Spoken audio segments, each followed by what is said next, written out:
Hello দর্শকবৃন্দ, রাজ অঙ্কিতা চ্যানেলের পক্ষ থেকে আমি তোমাদের প্রিয় অঙ্কিতা। আমাদের ভিডিওগুলো নোটিফিকেশন পেতে হলে চ্যানেলটিকে সাবস্ক্রাইব করে পাশে থাকা বেল আইকনটি অন করে দিন। আর আমাদের ভিডিওগুলোতে লাইক, শেয়ার আর কমেন্ট করতে মোটেও ভুলবেন না। ধন্যবাদ সবাইকে। ছোট লোকের বাচ্চা, তোর সাহস হলো কি করে আমাকে স্পর্শ করার? তুহিন কিছু বলবে তার আগে মায়ের হাত তুহিনের গালে সজোরে পড়ে। তুহিন মাথা নিচু করে দাঁড়িয়ে আছে পাথর হয়ে। মায়ের রাগে কটমট করছে। সত্যি করে বলো তুহিন, কে তুমি? আমি কে সেটা তো তুমি জানো মায়া। মায়া কিছু বলে না, কিন্তু তার সন্দেহ তুহিনের উপর থেকে যায়নি। সন্দেহের চোখে তাকিয়ে আছে তুহিনের দিকে। তুহিন চোরের মতো মায়ের সামনে থেকে পালিয়ে যায়। বেয়াদব মেয়ে, তোমাকে আমি এই শিক্ষা দিয়েছি? একটা ছোট লোকের সাথে জোর করে আমার বিয়ে দিয়েছো, এরপর আর কখনো আমার থেকে ভালো ব্যবহার আশা করো না আব্বু। বাসর ঘরে বসে আছে মায়া, তবে বাকি মেয়েদের মতো ঘোমটা টেনে লজ্জামাখা মুখে নয়। মাথার ঘোমটা পড়ে আছে রুমের এক কোণে। যে ফুল দিয়ে বাসর ঘর সাজানো হয়েছে সব ফুল ফ্লোরে বিভিন্ন জায়গায় ছড়িয়ে ছিটিয়ে আছে। মায়ার রাগে ফুসফুস করছে। তুহিন মাথা নিচু করে মায়ার সামনে দাঁড়িয়ে আছে। একটু আগেই খুব ধুমধাম করে বিয়ে হয়েছে মায়া আর তুহিনের। তবে এই বিয়েতে মায়ার কোনো রকমের মত ছিল না, কিন্তু তার বাবার কথায় বাধ্য হয়ে তুহিনকে সে বিয়ে করে। তুহিন এখন কি বলবে সেটা বুঝতে পারছে না মায়ার রাগ দেখিয়ে। তুহিনকে এভাবে দাঁড়িয়ে থাকতে দেখে মায়া বসা থেকে উঠে রাগে কণ্ঠে চেঁচিয়ে বলে, আয় ছোট লোকের বাচ্চা, আমার সামনে এভাবে দাঁড়িয়ে আছিস কেন তুই? আমার সাথে একই বিছানায় ঘুমানোর স্বপ্ন ভুলে যা। না তো আমি এই বিয়ে মানি, আর না তোকে আমার স্বামী বলে। আমার দুই চোখের সামনে থেকে দূর হয়ে যা। এসব তুমি কি বলছো মায়া? সবাইকে সাক্ষী রেখে আল্লাহর পবিত্র কালেমা পড়ে আমরা আজ সারা জীবনের জন্য এক হয়েছি। এসব কথা বলে আমাকে কোনো লাভ হবে না।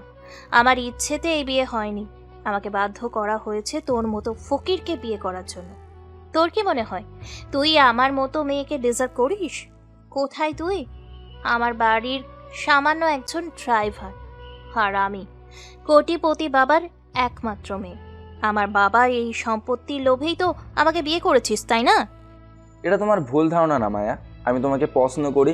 তোমার বাবা তোমার সাথে বিয়ের কথা বলাতে আমি রাজি হয়েছি, তার কারণ আমি তোমাকে ভালোবাসতাম। তোর এই 2 টাকা দামের সস্তা ভালোবাসা তোর কাছেই রাখ। তোর ভালোবাসার কোনো প্রয়োজন নেই আমার। ভুল করে কখনো স্বামীর অধিকার দেখাতে আসবি না আমার কাছে। যাক, গিয়ে ব্যালকনিতে শুয়ে পড়। আমার রুমে তোর কোনো জায়গা হবে না। ব্যালকনিতে অনেক ঠান্ডা এখন মায়া, এই ঠান্ডার মধ্যে বাইরে শোয়া সম্ভব হবে না। সেটা আমার দেখার বিষয় নয়। আমার রুমে তুই শুতে পারবি না, এটাই শেষ কথা। ঠিক আছে, তাহলে আমি বরং আমার রুমে গিয়ে ঘুমাই। এই, একদম না। আব্বু এইসব জানুক সেটা আমি চাই না। তাহলে আমি এখানে মেঝেতে বিছানা করে শুয়ে পড়ি। এত ঠান্ডার মধ্যে বাইরে শোয়া অসম্ভব মায়া। মায়া কিছু সময় চিন্তা করে। সে জানে তুহিনকে যদি জোর করে ব্যালকনিতে শুতে বলে তাহলে তুহিন রুম থেকে বের হয়ে নিজের রুমে চলে যাবে, আর এতে করে আহান মির্জা সব কিছু জেনে যাবে, আর মায়ার সমস্ত স্বপ্ন নষ্ট হয়ে যাবে। তাই মায়া কিছু সময় চুপ থেকে বলে, ঠিক আছে, মেঝেতে বিছানা করে শুয়ে পড়, কিন্তু এই ঘরে কি হয়েছে না হয়েছে এই সব কথা যদি আব্বু জানে তাহলে আমি তোকে ছাড়বো না। তুমি নিশ্চিন্তে থাকতে পারো মায়া, আমি কাউকে কিচ্ছু বলবো না।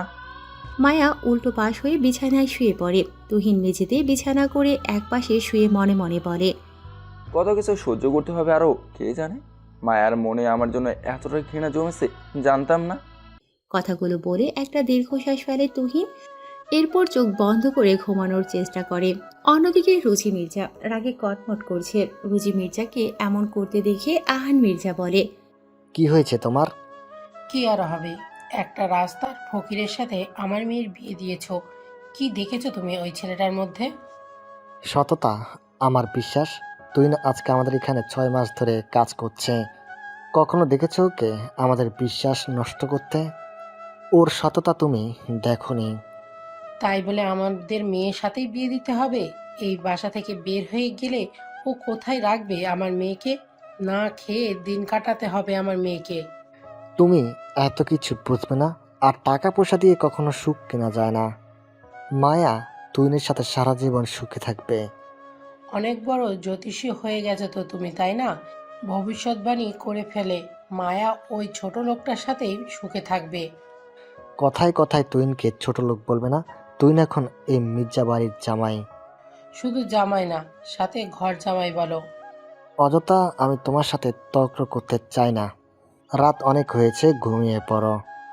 তোমার ঘুম আসছে, তুমি ঘুমাও, আমাকে নিয়ে তোমার চিন্তা করতে হবে না। তোমার ইচ্ছে। বলেই আহান মির্জা উল্টো পাশে শুয়ে পড়ে। রুচি মির্জা রাগে কটমট করতেই থাকে। পরের দিন সকাল 9টা। মায়া ঘুম থেকে উঠে ফ্রেশ হবার জন্য ওয়াশরুমে চলে যায়। তুহিন উঠে পুরো রুম সাফ করে নেয়। এরপর বিছানা গুছিয়ে বসে আছে সোফায়। মায়া ওয়াশরুম থেকে বের হয়ে বলে, যা গিয়ে তাড়াতাড়ি ফ্রেশ হয়ে নে, আমাকে অফিসে যেতে হবে। তুহিন কিছু না বলে ওয়াশরুমে চলে যায়। মায়া চেঞ্জ করে আয়নার সামনে বসে সাজতে থাকে। কিছু সময়ের মধ্যে তুহিন ওয়াশরুম থেকে বের হয়ে আসে। দরজার সামনে দাঁড়িয়ে মায়ের দিকে তাকিয়ে আছে। ইচ্ছে করছে গিয়ে মায়াকে পেছন থেকে জড়িয়ে ধরতে, কিন্তু তার তো মায়াকে ছোঁয়া বারণ, তাই নিজের ইচ্ছেটা মনের মাঝে রেখে দেয়। মায়া আয়নার দিকে তাকিয়ে দেখে তুহিন এক দৃষ্টিতে তার দিকেই তাকিয়ে আছে। এটা দেখে মায়া বসা থেকে উঠে ঘুরে দাঁড়িয়ে রাগী কণ্ঠে বলে, এই ছোট লোকের বাচ্চা, এভাবে তাকিয়ে আছিস কেন? চোখ দিয়ে আমাকে গিলে খাচ্ছিস? তোর চোখ নিচে নামিয়ে রাখ, আর ভুল করেও আমার দিকে তাকিয়ে থাকবি না। এরপর যদি এমন ভুল করিস তাহলে পায়ের জুতো খুলে তোকে মারবো। দূর হয়ে যা আমার সামনে থেকে।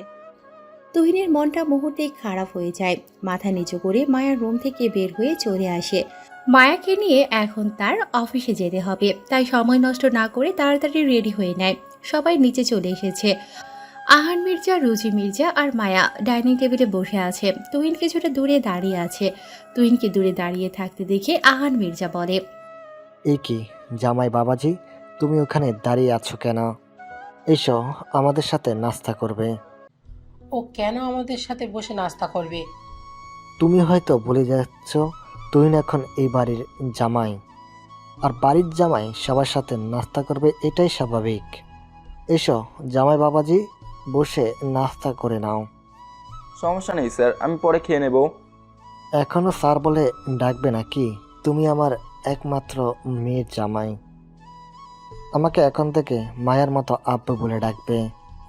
আহান মির্জার কথা শুনে মায়া আর রোজি মির্জা রাগে ফোঁস করছে, কিন্তু আহান মির্জার সামনে মায়ার কিছু বলার সাহস নেই, তাই চুপচাপ সবকিছু শুনে যাচ্ছে। তুহিনকে এখনো নিজের জায়গায় দাঁড়িয়ে থাকতে দেখে আহান মির্জা আবার বলে, তুমি এখনো দাঁড়িয়ে আছো ওখানে? তোমাকে আমি আসতে বললাম না? এসো, মায়ার পাশের চেয়ারে বসো। তুহিন কিছু না বলে চুপচাপ এসে মায়ের পাশে বসে পড়ে। কাজের মহিলা সবাইকে খাবার সার্ভ করে দেয়। তুহিন আর আহান মির্জা খেতে শুরু করে। মায়া আর রুচি মির্জা প্লেটে হাত নাড়াচ্ছে। এটা দেখে আহান মির্জা বলে, কি হয়েছে তোমাদের? খাবার না খেয়ে হাত লাড়াচ্ছ কেন? কেউ কিছু না বলে চুপচাপ খেতে শুরু করে। তুহিন খুব ভালো করেই জানে সে বসাতে মায়া আর রুচি মির্জা যে এমন করছে। এরপর সবার নাস্তা করা শেষ হয়ে গেলে মায়া তুহিনকে নিয়ে বাসা থেকে বের হতে গেলে আহান মির্জা বলে, তোমরা এই সময় কোথায় যাচ্ছ? অফিসে যাচ্ছি আবু। গতকাল মাত্র তোমাদের বিয়ে হয়েছে, আজকে অফিসে গিয়ে কি করবে তুমি? অফিসে কিছু ইম্পর্টেন্ট কাজ আছে আপু। তোমাকে এখন কোনো কাজ দেখতে হবে না, আমি রোদকে বলে দিয়েছি। আপাতত ওই দেখবে অফিসের সমস্ত কাজ। রোদ সম্পর্কে মায়ার চাচাতো ভাই, রফিক মির্জার একমাত্র ছেলে রোদ। রোদের স্বপ্ন মির্জা কোম্পানির এমডি হওয়া, কিন্তু আহান মির্জা এমডির পদে নিজের মেয়ে মায়াকে বসায়। রোদের সমস্ত স্বপ্ন নষ্ট হয়ে যায়। এরপর রোদ ঠিক করে মায়াকে বিয়ে করে আহান মির্জার সব কিছুর মালিক হবে, কিন্তু সেটাও হয়ে ওঠে না আহান মির্জার জন্য। আমার কাজ রোদ কেন করবে আব্বু? সবসময় জন্য তার নয়, কিছুদিন যাক, তারপর তুমি আবার অফিসে যাবে। আর বলে যেও না আমি তোমাকে পার্মানেন্টলি অফিসের এমডির পথে বসাইনি।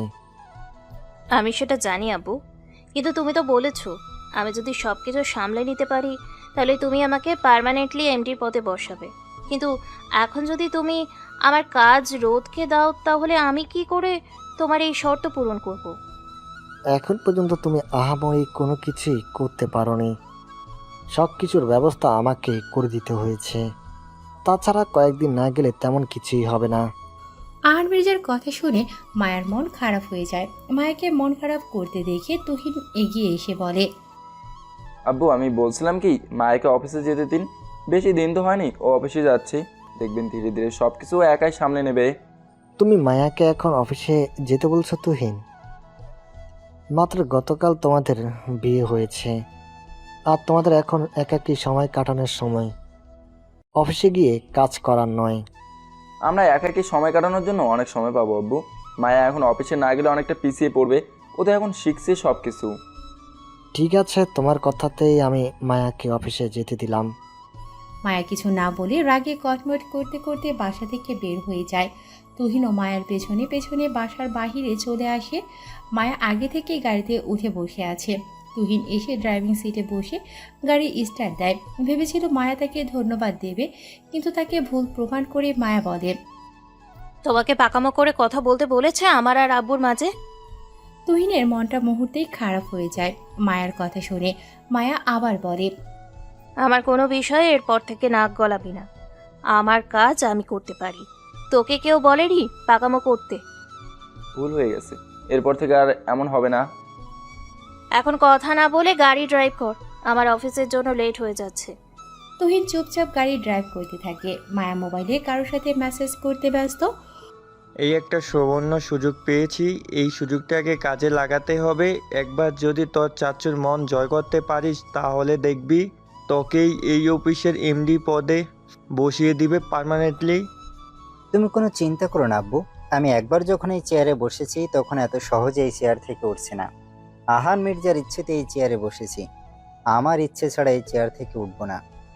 শুধু তোর ইচ্ছে দিয়ে কিছু হবে না, আন যেমন চায় তেমন করে কাজ করতে পারলে তোকে সেই আর উঠতে দিবে না। ঠিক আছে, তুমি এখন বাসায় যাও, আমাকে একটু এই চেয়ারের মজাটা নিতে দাও। রফিক মির্জা কিন্তু না বলে বের হয়ে যায় রোদের চেম্বার থেকে। এদিকে মায়া অফিসের সামনে এসে নেমে যায়। অফিসের গেট দিয়ে ভেতরে যখনই যাবে তখনই রফিক মির্জা গেট দিয়ে বের হয়ে আসে। রফিক মির্জাকে দেখে মায়া বলে, চাচু আপনি এখানে? আমার বাইয়ের অফিস, আমি আসতেই পারি নাকি বারণ আছে? আমি কি সেটা বলেছি একবারও? হঠাৎ কেন আসলেন সেটাই জিজ্ঞেস করলাম। আমার ছেলে এই অফিসের এমডি, এখন তার সাথেই দেখা করতে এসেছি। আপনি হয়তো ভুলে গেছেন, এই অফিসের নতুন এমডি আমি। আপনাদের সবার সামনে আমার আব্বু পরিচয় করিয়ে দিয়েছে, ভুলে গেলে আবারও মনে করিয়ে দেই। গতকাল রাতেই আবার তোমার আব্বু সেটার পরিবর্তন করেছে, তুমি হয়তো সেটা জানো না। আপনার ছেলেকে এই অফিসে এমডি পদে বসানো হয়নি, শুধু আমার অবর্তমানে দেখাশোনার জন্য বলেছে। ওই যাকে বলে চামচামি করা আর কি। মায়া, মুখ সামলে কথা বলো। আপনি আমার চাচু হন বলে এখনো ভদ্রপাশে কথা বলছি, এখান থেকে না গেলে আমি সেটাও ভুলে যাব। তোমার এই ব্যবহার আমার মনে থাকবে। বলে রফিক মির্জা চলে যায় সেখান থেকে। মায়ার রাগে কটমট করতে করতে অফিসের ভিতরে চলে আসে। অফিসের সবাই মায়ার দিকে তাকিয়ে আছে। মায়া সেসব পাত্তা না দিয়ে নিজের চেম্বারের দিকে যেতে থাকে। সোজা নিজের চেম্বারে ঢুকে যায়, কিন্তু চেম্বারে ঢুকে যা দেখে মায়ের রাগ দ্বিগুণ হয়ে যায়। রোদ চেয়ারে বসে টেবিলের ওপর পা তুলে সিগারেট টানছে। হঠাৎ দরজা খোলায় রোদ সেদিকে তাকিয়ে দেখে মায়া। মায়াকে দেখে রোদ বসা থেকে উঠে দাঁড়ায়, মুখ থেকে সিগারেট ফেলে দিয়ে ভিতু ভিতু কণ্ঠে বলে, মায়া, তুমি অফিসে আসছো? মায়া কিছু না বলে ভালো করে রোদকে দেখছে। রোদ আবার বলে, আমি এখানে বসতে চাইনি, বিশ্বাস করো, চাচ্চু আমাকে কল করে বলল তাই। তোমার সাহস হলো কি করে আমার চেয়ারে বসার, তাও আবার টেবিলের ওপর পা রেখে? সাথে স্মোকিং করছিলে? ভুল করে ফেলেছি মায়া, আই প্রমিস, আর এমন ভুল হবে না। কিন্তু তুমি অফিসে কেন? চাচ্চু তো বললো কিছুদিনের জন্য তুমি অফিসে আসবে না। সেটা তোমার না জানলেও চলবে, আমার চেম্বার থেকে বের হয়ে যাও। এখনই যাচ্ছি। আচ্ছা, একটা কথা জিজ্ঞেস করার ছিল, যদি অনুমতি দাও তাহলে জিজ্ঞেস করব। কি জিজ্ঞেস করবে করো তাড়াতাড়ি। তুমি একটা ড্রাইভারকে কিভাবে বিয়ে করলে? তোমার জন্য কত ধনী ঘর থেকে বিয়ের প্রস্তাব এসেছে, তাদের রেখে সামান্য একটা ড্রাইভারকে? তোমার সাথে এসব নিয়ে পরে কথা বলবো, এখন তুমি আসতে পারো। ঠিক আছে, তোমার যখন সময় হয় তখনই বলো। রোদ মায়ার চেম্বার থেকে বের হয়ে যায়। মায়া গিয়ে নিজের চেয়ারে বসে মাথায় হাত রাখে। রোদ অফিস থেকে বের হয়ে ঘুরে অফিসের দিকে তাকিয়ে মনে মনে বলে, এই পুরো অফিসটা একদিন আমার হবে মায়া। আজ তোমার সামনে শুধু অভিনয় করলাম, নয়তো আমি চাইলেও এই অফিসে প্রবেশ করতে পারবো না। তাই তোমাকে ভয় পাওয়ার এই নাটকটা আমার করতে হলো। তবে এই নাটক বেশি দিন নয়, খুব তাড়াতাড়ি আমি আমার নামে করে নেব এই অফিসটা। দাদা তোমার বাবাকে এমডির পদে বসিয়ে গিয়েছিল আমার বাবা বড় হওয়ার পরেও। তাই বলে তোমার বাবার পরে তুমি এমডির পদে বসবে এমনটা কল্পনাতেও এনো না। বলেই রোদ মুচকি হাসি গাড়িতে বসে এইসব কিছু দেখে যাচ্ছে তুহিন। তুহিন মায়ের সাথে খারাপ কিছু হবার আভাস পাচ্ছে। অন্যদিকে তাহসান চৌধুরী ড্রয়িং রুমে বসে চা খাচ্ছে। পাশেই বসে আছে অনামিকা চৌধুরী, যিনি তাহসান চৌধুরীর ব্যাটার হাফ। আচ্ছা, তুমি ছেলেটাকে আর কতদিন দূরে রাখবে? এবার তো আমার ছেলেকে আমার বুকে ফিরিয়ে দাও। কতগুলো মাস হয়ে গেল ছেলেটাকে দেখি না। সময় হলেই তোমার ছেলে তোমার কাছে ফিরে আসবে, এত অধৈর্য হইও না। তুমি একটা পাষাণ হৃদয়ের মানুষ। আমি আমার ছেলেকে 10 মাস 10 দিন গর্ভে রেখেছি। তুমি কি করে বুঝবে মায়ের কষ্টটা কি? আমি আমার ছেলেকে কতটা ভালোবাসি সেটা তুমি ভালো করেই জানো। আমারও ইচ্ছে হয় ছেলেটাকে ফিরিয়ে এনে বুকে জড়িয়ে ধরি। তাহলে আর কিসের এত সংশয়? নাকি তুমি আমাদের ছেলেকে সত্যি অপরাধী বলে মনে করো? সেটা সময় বলে দিবে। কিসের সময় বলে দিবে? আমার ছেলে এত বড় একটা নোংরা কাজ করতে পারেই না। বিশ্বাস আমারও হয় না অনামিকা, কিন্তু চোখের সামনে যা দেখেছি তারপরে নিজের মনকে বোঝাতে পারি না। তুমি নিজের মনকে বোঝাতে না পারলেও আমি জানি আমার ছেলে এমন কাজ করতে পারে না। একটা কথা মনে রেখো, আমরা সব সময় চোখের সামনে যেটা দেখি আমার সত্যি হয় না। তুমি সব কিছুই জানো অনামিকা, তারপরে বোকার মতো বারবার একই প্রশ্ন করো না। যদি তুমি আমার ছেলেকে সত্যি অপরাধী বলে মনে করো তাহলে আমি তোমার বলা কথা মানি না। এসব নিয়ে কথা বলতে ইচ্ছা করছে না, তুমি যাও এখন। তোমার যা ইচ্ছে হয় করো তুমি। বলেই অনামিকা চৌধুরী বসা থেকে উঠিয়ে উপরের দিকে হাঁটতে থাকে। তাহসান চৌধুরী একটা দীর্ঘশ্বাস ফেলে একাই বলতে থাকে, নীল, তোকে খুব মিস করছি রে বাবা, কিন্তু তোর পরীক্ষা যে আজও শেষ হয়নি। তোর মাকে আমি সত্যিটা বলতেও পারছি না। সময় হলে একদিন সব সত্যি বলবো। তুই যেখানে থাকিস ভালো থাক। তুই এখানে কেন এসেছিস? কার পারমিশন নিয়ে তুই আমার চেম্বারে এসেছিস? তুহিন মায়ের অফিসে এর আগে এসেছে, কিন্তু কখনো মায়া তুহিনকে এই প্রশ্ন করেনি। তাই আজ এই প্রশ্নে একটু অবাক হয়েছে। আমি তো এর আগেও তোমার চেম্বারে এসেছি মায়া, তখন তো এই প্রশ্ন করনি, তাহলে আজ হঠাৎ এই প্রশ্ন? এত কথা না পেঁচিয়ে বল, কেন আসছিস সেখানে? তোমার চাচাতো ভাইকে দেখলাম অফিস থেকে বের হয়ে একা একা কিছু একটা নিয়ে বিড়বিড় করছিল। মনে হলো তোমার কোনো ক্ষতি করার চেষ্টা করতে পারে। যা ক্ষতি করার তুই করেছিস, আমাকে নিয়ে তোকে এত ভাবতে হবে না। আমার খেয়াল আমি রাখতে জানি। তুই এখান থেকে বের হয়ে যা। তোর মুখটা দেখলেই রাগে মাথা গরম হয়ে যায়। তুহিন আর কথা বাড়ায় না, চুপচাপ সেখান থেকে চলে যায়। অফিসের বাইরে এসে গাড়িতে উঠে বসে থাকে। মায়ের সাথে কি হলো বুঝতে পারছি না। কি আর হবে, বেশি অহংকার ছিল তাই তার পতন হয়েছে। এখন একটা ড্রাইভারের সাথে বিয়ে হয়েছে। আমিও সেটাই ভাবি, জানিস, এত বড় বড় কথা সব এক নিমেষেই শেষ হয়ে গেছে। এখন একজন সামান্য ড্রাইভারের বউ। তবে তুই যাই বলিস আফরা, তুহিন কিন্তু ছেলে হিসেবে অনেক ভালো। আমি যতটুকু জানি কখনো কোনো খারাপ কিছু আমি দেখিনি তুহিনের মধ্যে। কথাবার্তা শুনেও কখনো মনে হয়নি মানুষটা খারাপ। সেটা আমিও জানি, তবে তোর কি মনে হয় মায়া তুহিনকে কখনো স্বামী হিসেবে মেনে নেবে? সেটা তো সময় বলে দেবে। যাই হোক, অনেক সময় হয়ে গেছে, চল বাসায় যাই। কেন, আজকে ক্লাস করবি না? ক্লাস করতে ভালো লাগছে না।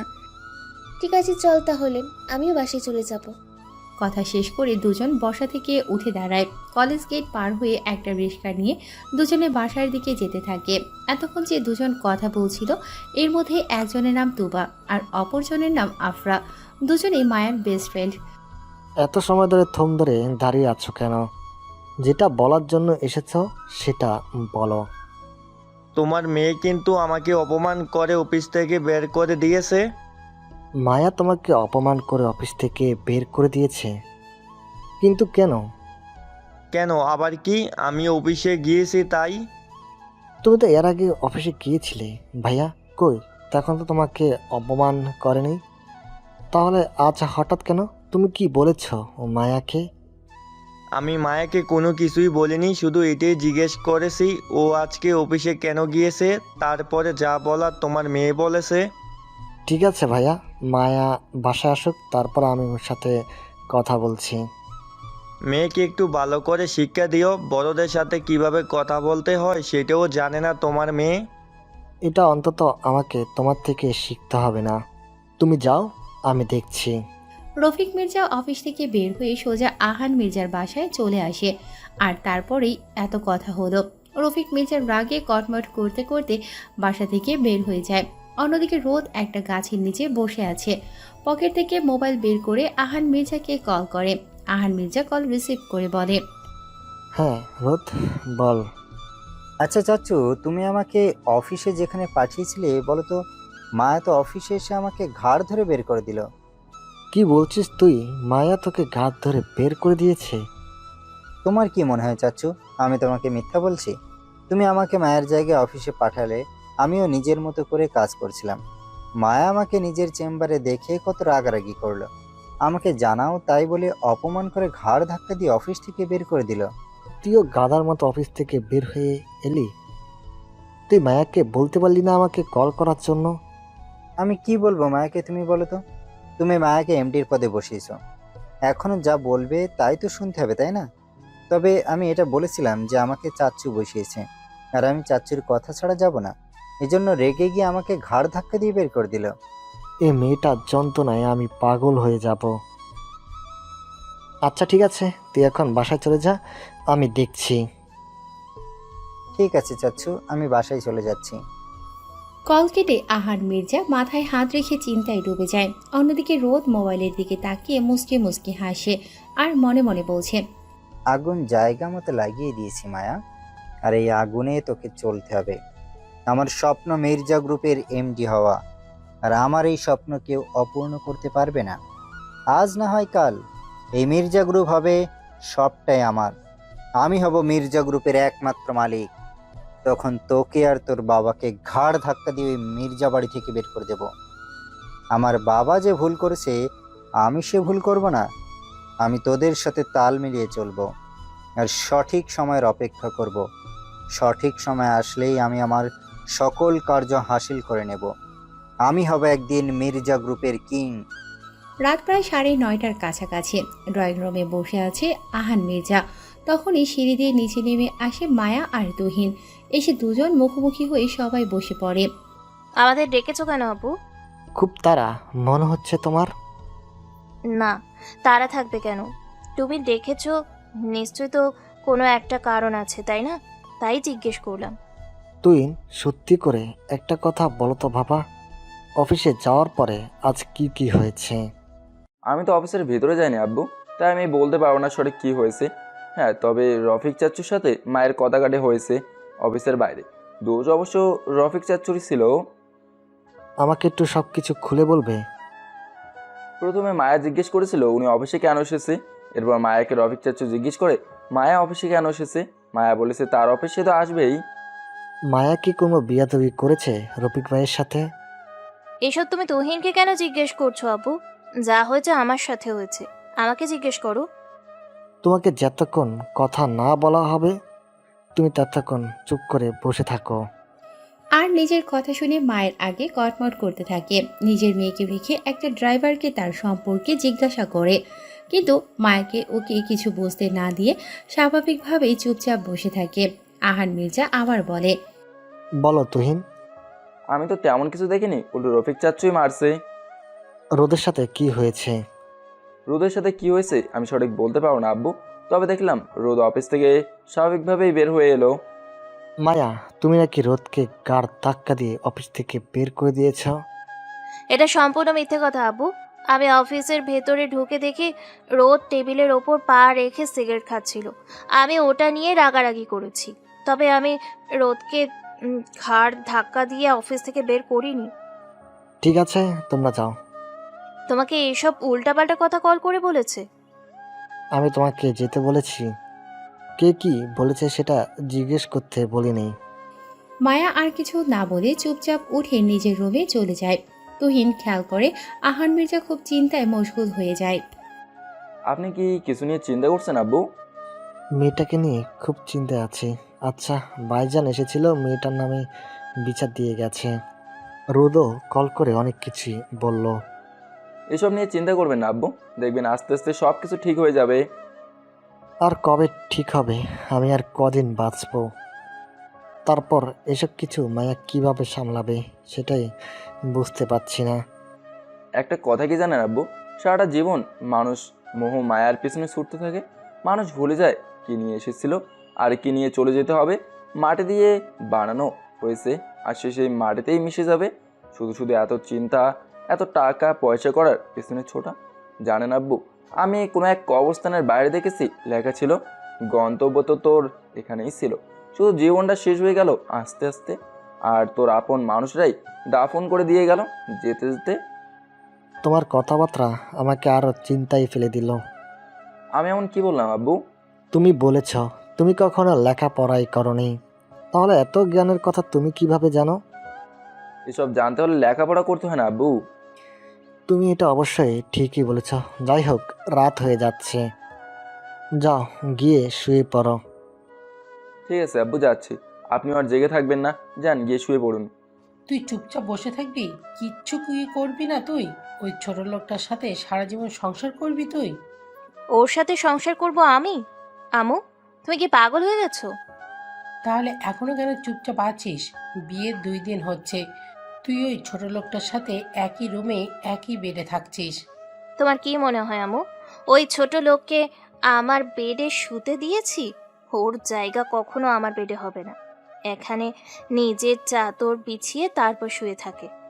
কিন্তু এভাবে একই রুমে আর কতদিন তুই থাকবি? তুই একটা কাজ করিস, ছোট লোকটাকে ডিভোর্স দেবার ব্যবস্থা কর, তারপর ওকে লাথি মেরে বাসা থেকে বের করে দেবো। তোমার তো চেনা চেনা ভালো উকিল আছে আমু, তুমি কথা বলো।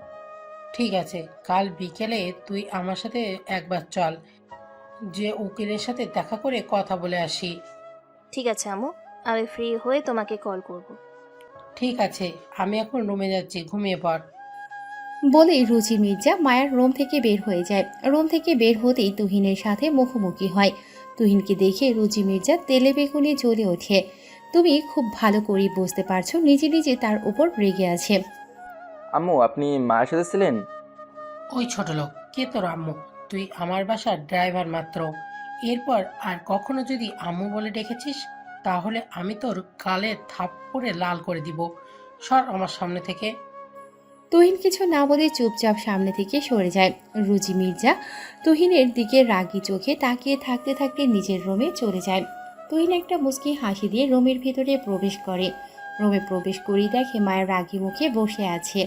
তুহিন বুঝতে পেরেছে ভালো করে, এখন যদি সে মায়ের সাথে কিছু বলতে যায় তাহলে তাকে অনেক কথা শুনতে হবে। তাই কিছু না বলে চুপচাপ নিজে বিছানা করে শুতে গেলে মায়া বলে, এই ছোট লোক, তুই আমার আবুকে কি জাদু করেছিস যে সব কিছুতে আবু তোকে খোঁজে? আমি কেন তোমার আব্বুকে জাদু করতে যাবো? যদি জাদু জানতাম তাহলে তোমাকেই জাদু করতাম। তুহিনের কথা শেষ হবার আগে মায়ের হাত সজোরে তুহিনের গালে পড়ে। তুহিন গালে হাত দিয়ে অশ্রুসিক্ত চোখে তাকিয়ে আছে। মায়ার চোখ রাগে লাল হয়ে আছে। রাগী কণ্ঠে মায়া বলে, ছোট লোকের বাচ্চা, তুই আমাকে জাদু করবি? তোর মতো ফকির নেই আমাকে জাদু করবে? এরপর যদি তোর মুখ থেকে এসব কথা বের হয় তাহলে তোর জিভ টেনে ছিঁড়ে ফেলবো। মায়ার কথা শুনে তুহিন মাথা নিচু করে ফেলে। মায়া এটা দেখে আর কিছু বলে না, চুপচাপ উল্টো পাশ ফিরে শুয়ে পড়ে। তুহিনও আর কিছু না বলে রুমের লাইট বন্ধ করে মেঝেতেই শুয়ে পড়ে। তুমি এখানে কেন আসছো? আমার ছেলেকে আমার থেকে দূরে সরিয়েও তোমার শান্তি হয়নি? আর কি চাও তুমি? আমি এখানে কোনো কারণ ছাড়া আসিনি। একটা জানোয়ারের জন্য আপনি আমার সাথে এভাবে কথা বলছেন? মনে নেই আপনার ছেলে নীল আমার সাথে কি করতে চেয়েছিল? মুখ সামলে কথা বলো নুসরাত। আমি কখনো বিশ্বাস করি না আমার ছেলে এতটা জঘন্য কাজ করতে পারে। আর তোমার চরিত্র কেমন সেটা খুব ভালো করে আমার জানা আছে। ফালতু কথা না বলে কেন এসেছো সেটা বলো। আমি আপনার ছেলের নামে পুলিশে কমপ্লেন করে এসেছি। এখন ভালোই ভালোই বলে দিন আপনার ছেলে কোথায়, কোথায় লুকিয়ে রেখেছেন আপনার ছেলেকে? তুমি আমার ছেলের বিরুদ্ধে পুলিশের কাছে কমপ্লেন করে এসেছো। কথায় আছে না, চোরের মায়ের বড় গলা, তোমার অবস্থাও সেই রকম। আর আমার ছেলে কোথায় আছে যদি জানতাম তাহলে আমার থেকে দূরে থাকতে দিতাম না। যদি ভালোই ভালোই না বলেন তাহলে আমি অন্য রাস্তার ব্যবস্থা করতে পারবো। সকাল সকাল এত চিকিৎসা চেঁচামেচি কিসের? নুসরাত, তুমি এখানে কেন এসেছো? আমাদেরকে ভয় দেখাতে এসেছিস? আমাদের ছেলের নামে কমপ্লেন করে এসেছে পুলিশের কাছে। তোমার সাহস দেখে আমি অবাক হচ্ছি। তুমি মনে হয় ভুলে গেছো আমি চাইলে তোমার কি করতে পারি। মামা, আপনি আমাকে ভয় দেখাচ্ছেন? আপনার ছেলে আমার সাথে এরকম একটা কাজ করার পরেও আপনার ছেলেকে কোনো শাস্তি না দিয়ে বাসা থেকে পালিয়ে যেতে সাহায্য করেছেন, আর এখন আমাকে ভয় দেখাচ্ছেন? আমার ছেলে পালিয়ে গেছে না কি করেছে সেটা নিয়ে তোমাকে ভাবতে হবে না। চুপচাপ যে পুলিশ থেকে কমপ্লেন তুলে ফেলো, নয়তো আমি ভুলে যাব তুমি আমার বোনের মেয়ে। তোমার বাবা মা তোমাকে আমি জেল খাটিয়ে ছাড়বো। চুপচাপ শান্ত হয়ে আছি, শান্ত হয়ে থাকতে দাও। আমাকে রাগালে তার পরিণাম ভালো হবে না। নিজের ছেলে বলে এত বড় অন্যায় করার পরেও আপনি আমাকে ধমকাচ্ছেন? ঠিক আছে মামা, আমি আজকে কমপ্লেন তুলে ফেলবো। তবে মনে রাখবেন, উপরে একজন আছে, সে নিশ্চয়ই এর বিচার করবে। সময় হলে সত্যের বিচার হয়ে যাবে, সেটা নিয়ে তোমাকে চিন্তা করতে হবে না। নাও গেট লস্ট। নুসরাত চোখে পানি নিয়ে চৌধুরী ভিলা থেকে বের হয়ে যায়। অন্যদিকে অনামিকা চৌধুরী তাহসান চৌধুরীকে বলে, সাথে সাথে এর একটা ব্যবস্থা নেওয়া উচিত ছিল, কিন্তু না, তোমার ভাগ্নি বলে তুমি তখন চুপচাপ ছেড়ে দিলে। এখন দেখেছো পুলিশের কাছে গিয়ে আমাদের ছেলের নামে কমপ্লেন করে এসেছে। তোমাকে এইসব নিয়ে ভাবতে হবে না। যে টেবিলে খাবার দাও, আমার অফিসে যাওয়ার জন্য লেট হয়ে যাচ্ছে। অনামিকা চৌধুরী আর কিছু না বলে চলে যায় টেবিলে খাবার দেওয়ার জন্য। অন্যদিকে মায়া কপালে হাত রেখে চেয়ারে হেলান দিয়ে চোখ বন্ধ করে বসে আছে। রোদ মায়ার সামনের চেয়ারে বসে মুচকি মুচকি হাসে। আমাকে কেন ডেকেছো সেটা না বলে এইভাবে কেন বসে আছো? তুমি আব্বুকে কল করে কি বলেছো? তুমি আমার সাথে যা যা করেছো তাই বলেছি। বেশি বাড়াবাড়ি করো না রোদ, তাহলে কিন্তু তার পরিণাম ভালো হবে না।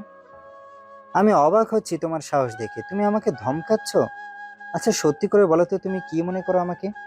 আমি তোমাকে ভয় পাই নাকি তোমাকে সম্মান করি? তুমি বয়সে আমার থেকে ছোট, তারপরও তোমাকে আজকে অফিসের এমডির পদে বসিয়েছে। এর কারণ তুমি এমডির মেয়ে। দাদা ভুল করে তোমার বাবাকে এই চেয়ারে বসিয়ে গেছে, তার মানে এই নয় তারপরে তুমি এই চেয়ারে বসবে। শিক্ষাগত যোগ্যতা বলো আর এক্সপিরিয়েন্স কথাই বলো, সব দিক থেকে আমি তোমার থেকে বেটার। এই চেয়ারে তোমার বাবার পরে যদি কারো বসার অধিকার থাকে সেটা একমাত্র আমার। জেগে জেগে স্বপ্ন দেখছো তুমি।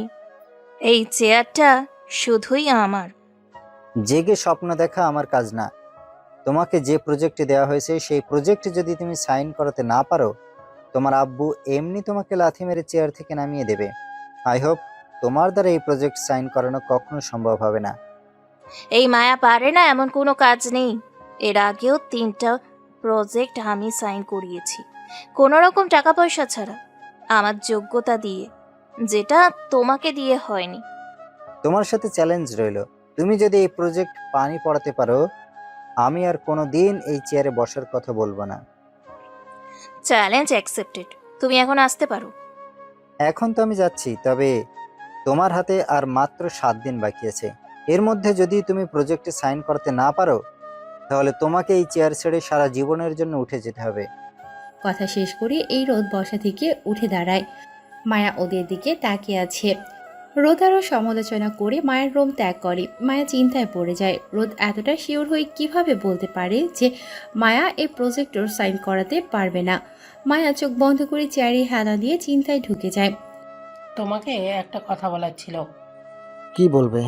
বলে ফেলো। মায়াবী ছোট লোকের সাথে সংসার করবে না। মায়া এই সম্পর্ক থেকে মুক্তি চায়।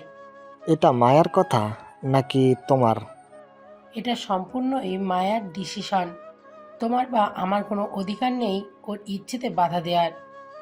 সমস্যা নেই, তোমার মেয়ে বাসায় আসলে বলে দিও ডিভোর্স হয়ে যাবে, আর সাথে এমডির পথে বসার স্বপ্নটাও বন্ধ করে দিতে। একটা রাস্তার ছেলের জন্য তুমি আমাদের মেয়ের স্বপ্ন নষ্ট করে দিবে। আমার মেয়ে ওই ছেলের সাথে কখনোই সুখী হবে না। সামান্য বিষয়টা তুমি কেন বুঝতে পারছো না? মায়া যদি পৃথিবীতে কারোর সাথে সুখী হয়ে থাকে সেটা একমাত্র তুহিনের সাথে, বাকিটা তোমাদের ইচ্ছে। যদি ডিভোর্স চেয়ে থাকো আমি ব্যবস্থা করে দিব, কোনো সমস্যা নেই। তোমার মেয়েকেও এন্ডির পথে বসতে দিব না, এটা আমার শেষ কথা।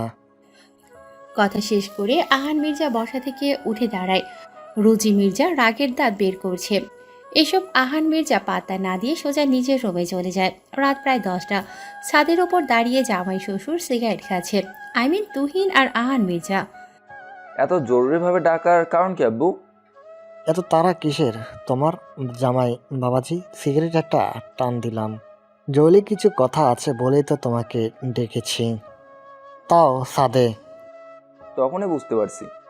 আজকে মায়ের আম্মুর সাথে কথা বললাম, মায়া নাকি তোমার থেকে ডিভোর্স চায়। কি করব বুঝতে পারছি না। জানেন আব্বু, আমার মনে হতো আমি কখনো ক্লান্তই হব না, কিন্তু আমি ভুল প্রমাণিত হয়ে গেলাম।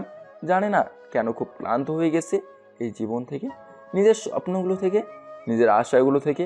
হয়তো আর কখনো আমি কারো কাছে এমন হয়ে থাকবো না, পুরোপুরি বদলে ফেলবো এই আমিটাকে। এত সহজে হাল ছেড়ে দিচ্ছ বাবা? মায়ার মনটা খুব ভালো সেটা আমি জানি, কিন্তু ওর মায়ের কথা শুনতে শুনতে এরকম হয়ে গেছে। তুমি একটু চেষ্টা করে দেখো না, তুমি চাইলে মায়াকে চেঞ্জ করতে পারবে। আপনাদের বাসায় তো প্রায় 6 মাসের কাছাকাছি হয়ে গেল আসি। বিয়ের আগে মাইয়া আমার সাথে খারাপ ব্যবহার না করলেও খুব একটা পছন্দ করতো না, সেটা আমি বুঝতাম। কিন্তু বিয়ের পর মায়া আমাকে দু চোখেই দেখতে পারে না। কি করব আমি বুঝতে পারছি না বাবা। সময় পড়ে ছেড়ে দিয়েছি আমরা, সময় ঠিক করবে কি হবে না হবে। ঠিক আছে, তবে তুমি একটু চেষ্টা করো মায়ার মন জয় করার জন্য। ঠিক আছে আব্বু, চলেন নিচে যাই। তোর তো আমাকে বিকেলে কল করার কথা ছিল, তাহলে কল কেন করলি না? আর আমি কতগুলো কল করলাম, রিসিভও করলি না। নতুন একটা প্রজেক্ট হাতে এসেছে আম্মু, সেটা নিয়ে খুব চাপে ছিলাম। সব কিছু আজকে কমপ্লিট করা হলো, কালকে শুধু একটা সাইন করাতে হবে। তোর আব্বুর সাথে কথা বলছিলাম তোর ডিভোর্স নিয়ে। আব্বু কি বললো? সে ডিভোর্সের জন্যই রাজি হয়েছে, তবে একটা শর্ত দিয়েছে। আমি আব্বু যে কোনো শর্তে রাজি আম্মু। ওই ছোট লোকটা থেকে ছাড়া পাওয়ার জন্য কি করতে হবে বলো? তো ওকে এমডির পদ থেকে সরিয়ে দিতে হবে, তাহলেই তোর আব্বু ডিভোর্স করিয়ে দিবে। এমডির পদ থেকে সরে যেতে হবে। কথাটা শুনে মায়া বসা থেকে দাঁড়িয়ে যায়।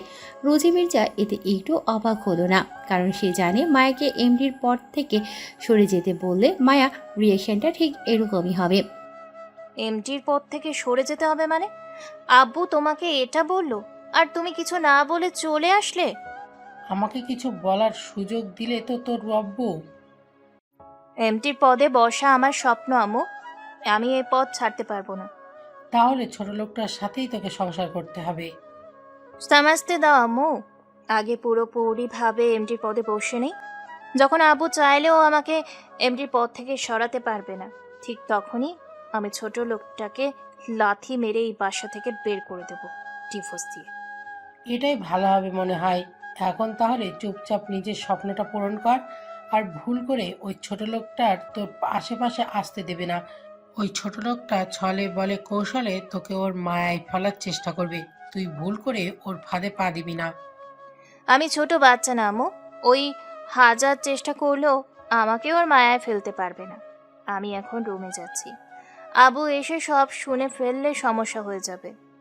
ঠিক আছে, তুই রুমে যা, আর আমি যা বললাম তা যেন মনে থাকে। মায়া খুশি মনে রুম থেকে বের হয়ে নিজের রুমে চলে আসে। আমি আসতেই দেখেন তুহিন চেয়ারে হেলান দিয়ে বসে কিছু একটা করছে মোবাইলে। মায়া সেদিকেই খেয়াল না করে নিজের জায়গায় গিয়ে বসে। মায়াকে রুমে আসতে দেখে তুহিন মোবাইল থেকে চোখ সরিয়ে মায়ার দিকে তাকিয়ে বলে, কোথায় ছিলে তুমি? তা দিয়ে তোর কি প্রয়োজন? আমি তোমার হাজবেন্ড মায়া, আমার তো এতটুকু জানার অধিকার রয়েছে, তাই না?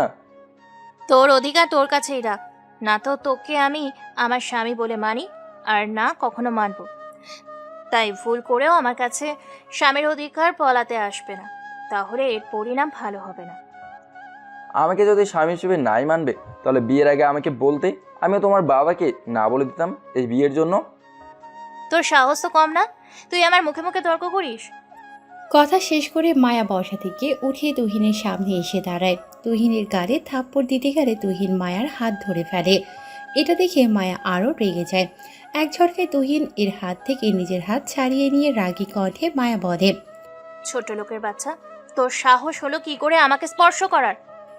তুহিন কিছু বলবে তার আগে মায়ার হাত তুহিনের গালে সজোরে পড়ে। তুহিন মাথা নিচু করে দাঁড়িয়ে আছে পাথর হয়ে। মায়ার আগে কটমট করছে। তুহিন অশ্রুসিক্ত নয়নে মায়ের দিকে তাকিয়ে আছে। আহান মির্জা মায়ার সাথে কথা বলার জন্য মায়ার রুমে আসে। রুমের দরজার সামনে এসে এসব দেখে আহান মির্জা রাগান্বিত হয়ে যায়। রুমে প্রবেশ করে মায়ের গালে থাপ্পড় দিয়ে রাগী কণ্ঠে আহান মির্জা বলে, বিয়াদব মেয়ে, তোমাকে আমি এই শিক্ষা দিয়েছি, নিজের স্বামীর গায়ে হাত তোলো।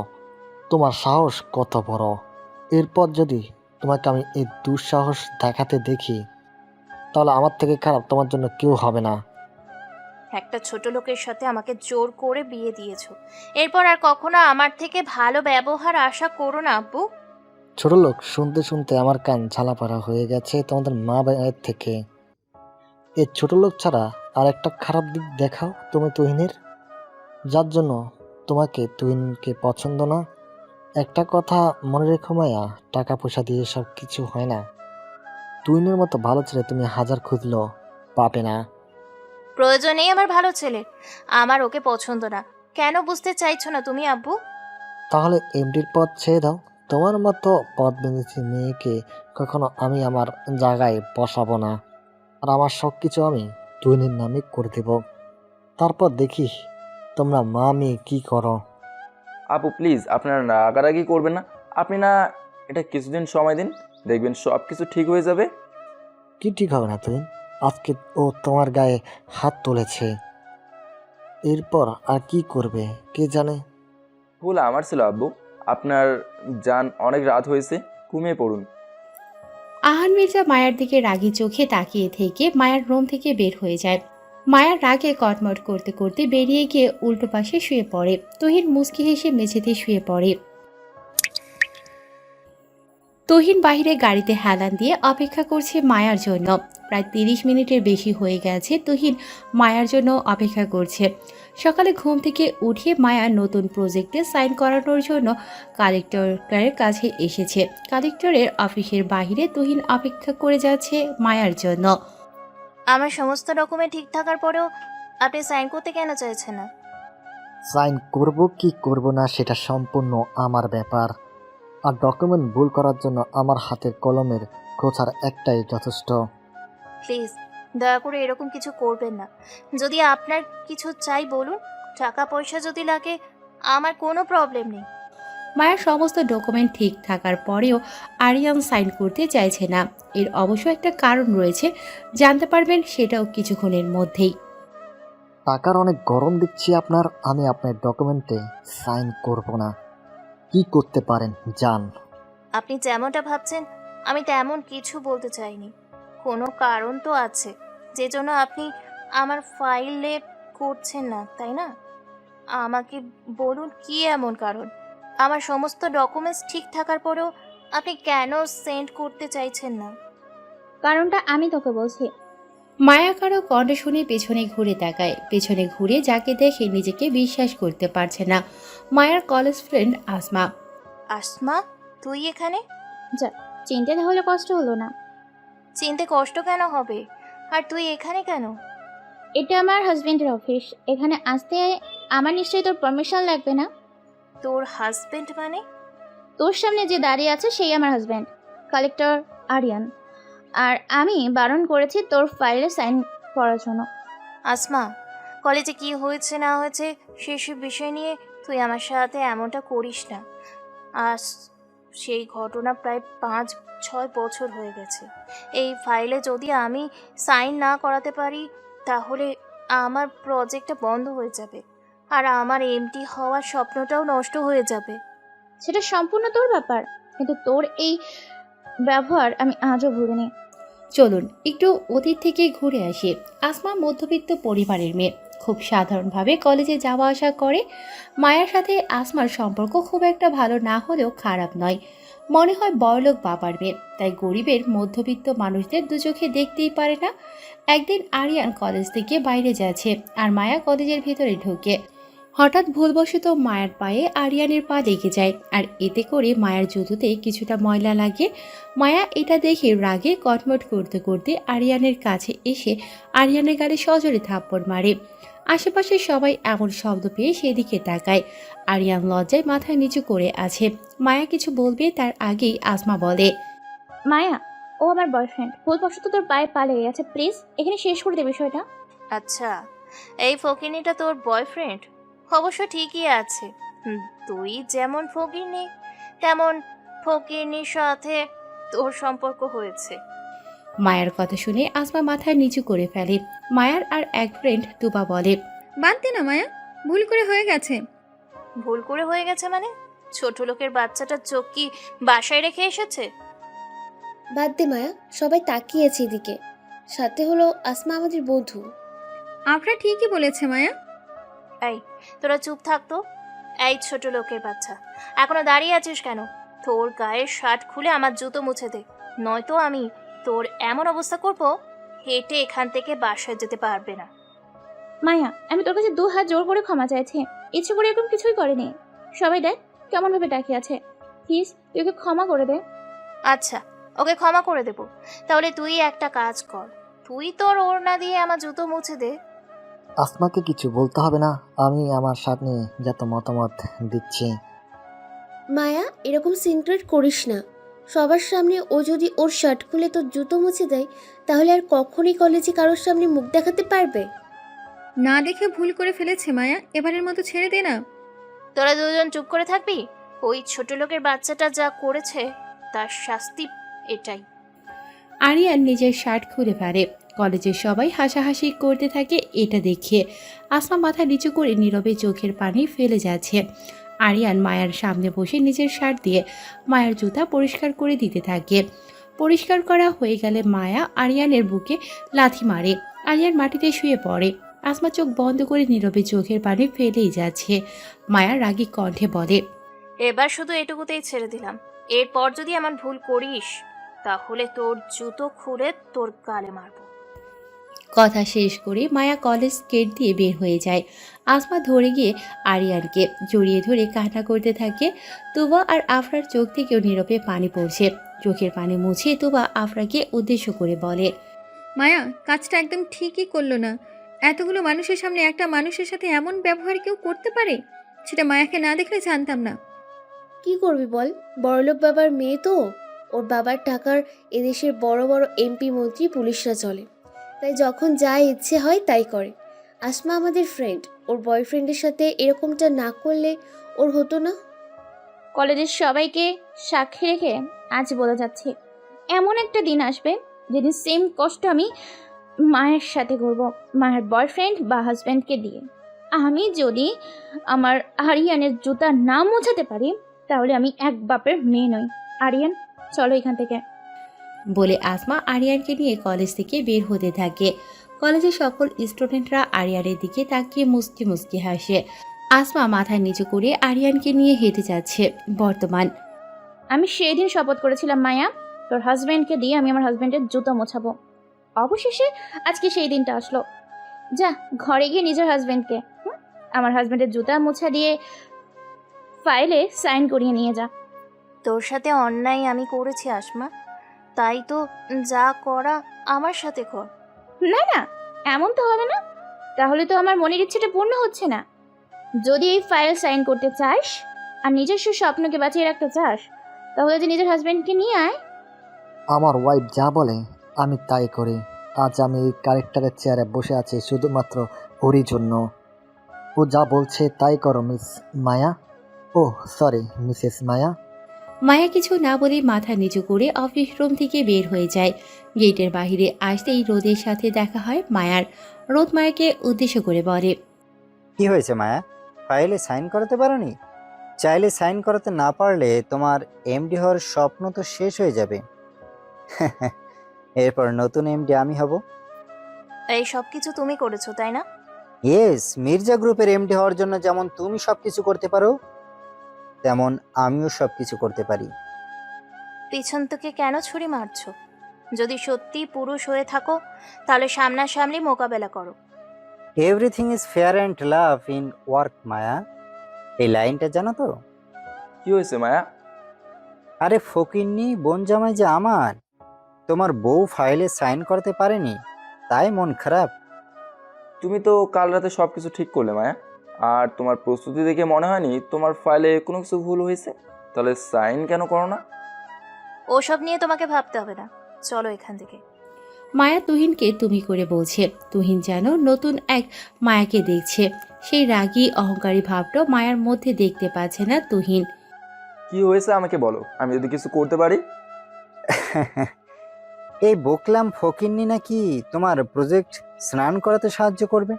যাও যাও, নিয়ে যাও, গিয়ে কালেক্টরের সাথে কথা বলতে দাও। তুই না এখান থেকে চল তো। তুমি গাড়িতে গিয়ে বসো, আমি 5 মিনিট আসছি। কোথায় যাচ্ছ তুমি তুহিন? জাস্ট 5 মিনিট, ফাইলটা আমাকে দাও। বলে তুহিন ফাইল নিয়ে কালেক্টর অফিসের ভেতরে চলে যায়। তুহিনকে দেখে আরিয়ান বলে, কে তুমি, আর এখানে কি চাও? একটু আগে মায়া নামের যে মেয়েটা আপনার কাছে এসেছিল, আমি ওর হাজব্যান্ড। আচ্ছা, আমি কি জানতে পারি সমস্ত ডকুমেন্ট ঠিক থাকার পরেও আপনি কেন ফাইলে সাইন করলেন না? ফলে সাইন করেনি সেটা আপনাকে বলেছে, আর কেন করেনি সেটা বলেনি? সমস্যা নেই যে জানো, আমি বলে দিচ্ছি ফাইলে সাইন হবে, তবে শর্ত একটাই।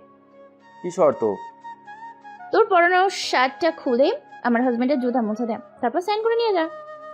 কে কার পরনের শার্ট খোলে কার জুতা মুছবে সেটা এখনই দেখাচ্ছি। বলে তুহিন পকেট থেকে মোবাইল বের করে এরপর কাউকে কল করে। এটা দেখে আরিয়ান বলে, আচ্ছা, সুপারিশ করার জন্য কাউকে ফোন করছিস? কারো সুপারিশে কাজ হবে না। আমার জানু যেটা বলেছে সেটাই করতে হবে। একটা মিনিট ওয়েট কর না, কাজ হয় না না হয় সেটা তুই নিজেই দেখ। আমি তুহিন বলছি, আমি এখন একটা কালেক্টর অফিসে দাঁড়িয়েছি। অফিসারের নাম আরিয়ান। ভালো ভালো আমার হাতে থাকা ফাইলটাতে সাইন করে দেওয়ার জন্য বলে দাও। এরপর নিজে গিয়ে মায়াকে ফাইলটা বুঝিয়ে দিতে বলো, নয়তো আমি কি করতে পারি সেটা খুব ভালো করেই জানো। কল কেটে তুহিন মোবাইল নিজের পকেটে রেখে দেয়। সাথে সাথে আরিয়ানের মোবাইল বেজে ওঠে। স্ক্রিনে নাম্বার দেখে আরিয়ান বড় চোখে তুহিনের দিকে তাকিয়ে আছে। আরিয়ান কল রিসিভ করে বলে, স্যার, চুপচাপ ওই ছেলের হাতে থাকা ফাইলটা সাইন করে দাও, নয়তো নিজের চেয়ারটা হারাবে। আর যা যা বলেন তাই করো। I hope you are understand. Sir. অপর পাশ থেকে কলটা কেটে দেয়। আরিয়ান মোবাইল টেবিলের উপরে রেখে দিয়ে দৌড়ে গিয়ে তুহিনের হাত থেকে ফাইল নিয়ে নেয়। এরপর ফাইলে সাইন করে দেয়। এসব দেখে আসমা ভীষণই অবাক। কি হচ্ছে সব কিছু যেন তার মাথার উপর দিয়ে যাচ্ছে। সাইন করা শেষে আরিয়ান তুহিনের দিকে ফাইলটা এগিয়ে বলে, স্যার, সাইন করে দিচ্ছি। আর আমি দুঃখিত এমন ব্যবহার করার জন্য।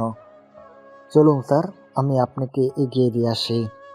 ফাইলটা নিজের হাতে রাখো, আর এখানে কি হয়েছে সেসব যেন মায়া না জানে।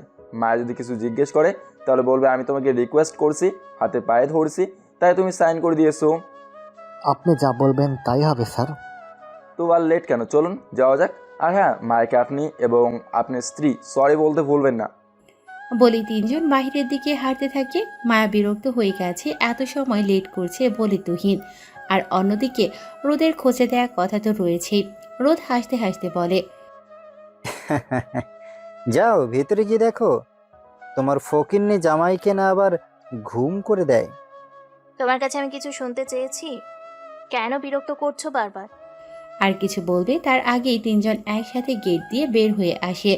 রোদ আরিয়ানের হাতে ফাইল দেখে অবাক হয়ে তাকিয়ে আছে। তিনজন রোদ আর মায়ার সামনে এসে দাঁড়ায়। তুহিন মাথা নিচু করে হাত হোল্ড করে দাঁড়িয়ে আছে। আরিয়ান মায়ার দিকে ফাইল এগিয়ে দিয়ে বলে, সাইন করা হয়ে গেছে, তুমি চাইলে এখন থেকে প্রজেক্টের কাজ করতে পারো। মায়া অবাক হয়ে ফাইল হাতে নেয়। ফাইল খুলে দেখে সত্যি সাইন করা হয়ে গেছে।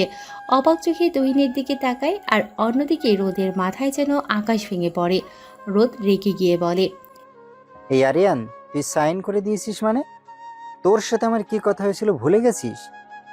তোর মতো অসৎ লোকের কথা শুনে আমি মায়ের সাথে খারাপ ব্যবহার করেছি, ভুলে গেছি আমার দায়িত্বের কথা। কিন্তু তুই না আমার চোখ খুলে দিয়েছে। আমি আমার নিজের দায়িত্ব পালন করেছি। আই অ্যাম সরি মায়া। আমি তোর কাছে মাপ চাইছি মায়া, পুরনো রাগ নিয়ে আমি তোকে অনেক কিছুই বলেছি। It's okay. মায়ের বিস্ময়তা যেন কাটছেই না, চোখ আটকে আছে তুহিনের মুখপানে। তুহিন খুব ভালো করেই বুঝতে পারছে মায়া তাকে সন্দেহ করছে। সে যে কিছু একটা করেছে সেটা মায়া জানে, তবে বেশি সময় এখানে থাকলে কি করেছে সেটাও জেনে যাবে। তাই আর দাঁড়িয়ে না থেকে তুহিন গিয়ে গাড়িতে উঠে বসে।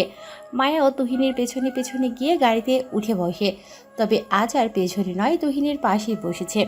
তুহিন চুপচাপ গাড়ি স্টার্ট দিয়ে ড্রাইভ করতে থাকে। মায়ের চোখ এক দৃষ্টিতে আটকে আছে তুহিনে। তোর সাথে কি কথা হয়েছিল কালেক্টর? আর তুই কি করলি? তোর কথা শোনার আমার নেই, আমি আমার জানের কথাই রাখতে পারিনি, বাধ্য হয়েছি ফাইলে সাইন করার জন্য। এই ফাইলে সাইন না করলে আমার নামে রিজন পেপার চলে আসতো। তুমি কি বলছো? আর তখন তোমাকে কে কল করলো, যার এক কথায় তুমি ফাইলে সাইন করে দিলে? আমি যার জন্য আজ কালেক্টর, এই শহরের বিলিনিয়ান তাচান চৌধুরী। তাহসান চৌধুরীর সাথে মায়ের কোনো রকমের যোগাযোগ আছে বলে আমার তো মনে হয় না। সম্পর্ক মায়ার সাথে নয়, সম্পর্ক রয়েছে মায়ার হাজবেন্ডের সঙ্গে। Are you mad? এতিম ছেলে, পৃথিবীতে আপন বলতে কেউ নেই। আমার চাচার বাসায় ড্রাইভারি করে জীবন পার করে, ওর সাথে তাহসান চৌধুরী কিভাবে সম্পর্ক থাকতে পারে? সম্পর্ক তো অবশ্যই রয়েছে। ও আমার অফিসে ঢুকে কেউ একজনকে কল করলো, তার ঠিক 2 মিনিটের মাথায় আমার ফোনে ফোন এসেছে তাহসান চৌধুরীর ফোন থেকে, আর আমাকে বলা হয়েছে ভালোই বেরোর জন্য ফাইলে সাইন করে দিই। কিন্তু এটা কিভাবে সম্ভব হতে পারে? রোদ ভাই, আপনি একটা কাজ করেন তো, আপনি মায়ের হাজবেন্ড সম্পর্কে খোঁজ খবর নেন ভালো করে। সত্যি করে ওর একটা সিভিতে কেউ নাই, নাকি ওরে কেউ নেওয়ার পেছনে সত্যি রয়েছে? ঠিক আছে, আমি আজ থেকেই তুহিনের সম্পর্কে খবর নিতে শুরু করছি। সত্যি করে বলো তো তুহিন, কে তুমি? আমি কে সেটা তো তুমি জানো মায়া। মায়া কিছু বলে না, কিন্তু তার সন্দেহ তুহিনের ওপর দিকে যায়নি। সন্দেহের চোখে তাকিয়ে আছে তুহিনের দিকে। তুহিন চোরের মতো মায়ের সামনেই বসে আছে, গাড়ি ড্রাইভ করছে, তাই পালাতে পারছে না কোথাও। আচ্ছা, তুমি কি এমন বলেছো ভিতরে গিয়ে, যার জন্য আরিয়ান সাইন করে দিতে বাধ্য হলো? তোমার কাছে যা চেয়েছি সেটাই করছি, তারপর সাইন করে দিল। হোয়াট? তুমি ওই আরিয়ানের পা ধরেছো? কে বলেছে তোমাকে এসব করতে? আমার মতো গরিব ছোট লোক কারো পা ধরলে কি এমন আসবে যাবে? তোমার স্বপ্ন তুমি মির্জা গ্রুপের এমডি হবে, আমার এতটুকুইতে যদি সেই স্বপ্ন পূর্ণ হয় তাতে কি আর এমন? আচ্ছা, সত্যি করে বলো তো, তুমি কি আসলেই মানুষ? আমি তোমাকে এত অপমান করি, এত কথা শোনাই, তারপরেও তুমি আমার জন্য এত কিছু করছো। ভালোবাসার মানুষের জন্য সামান্য কিছু করতে পারলেও মনের মাঝে অনেক শান্তি অনুভব হয়। মায়া কিছু না বলে মাথা নিচু করে নেয়। তুহিন গাড়ি ড্রাইভ করতে থাকে নিজের মতো করে। কিছু সময়ের মধ্যে পৌঁছে যায় মির্জা ভিলায়। আহান মির্জা বসে বসে পত্রিকা পড়ছে। হঠাৎ কারো আসার শব্দে পত্রিকা থেকে চোখ সরিয়ে সামনে তাকায়।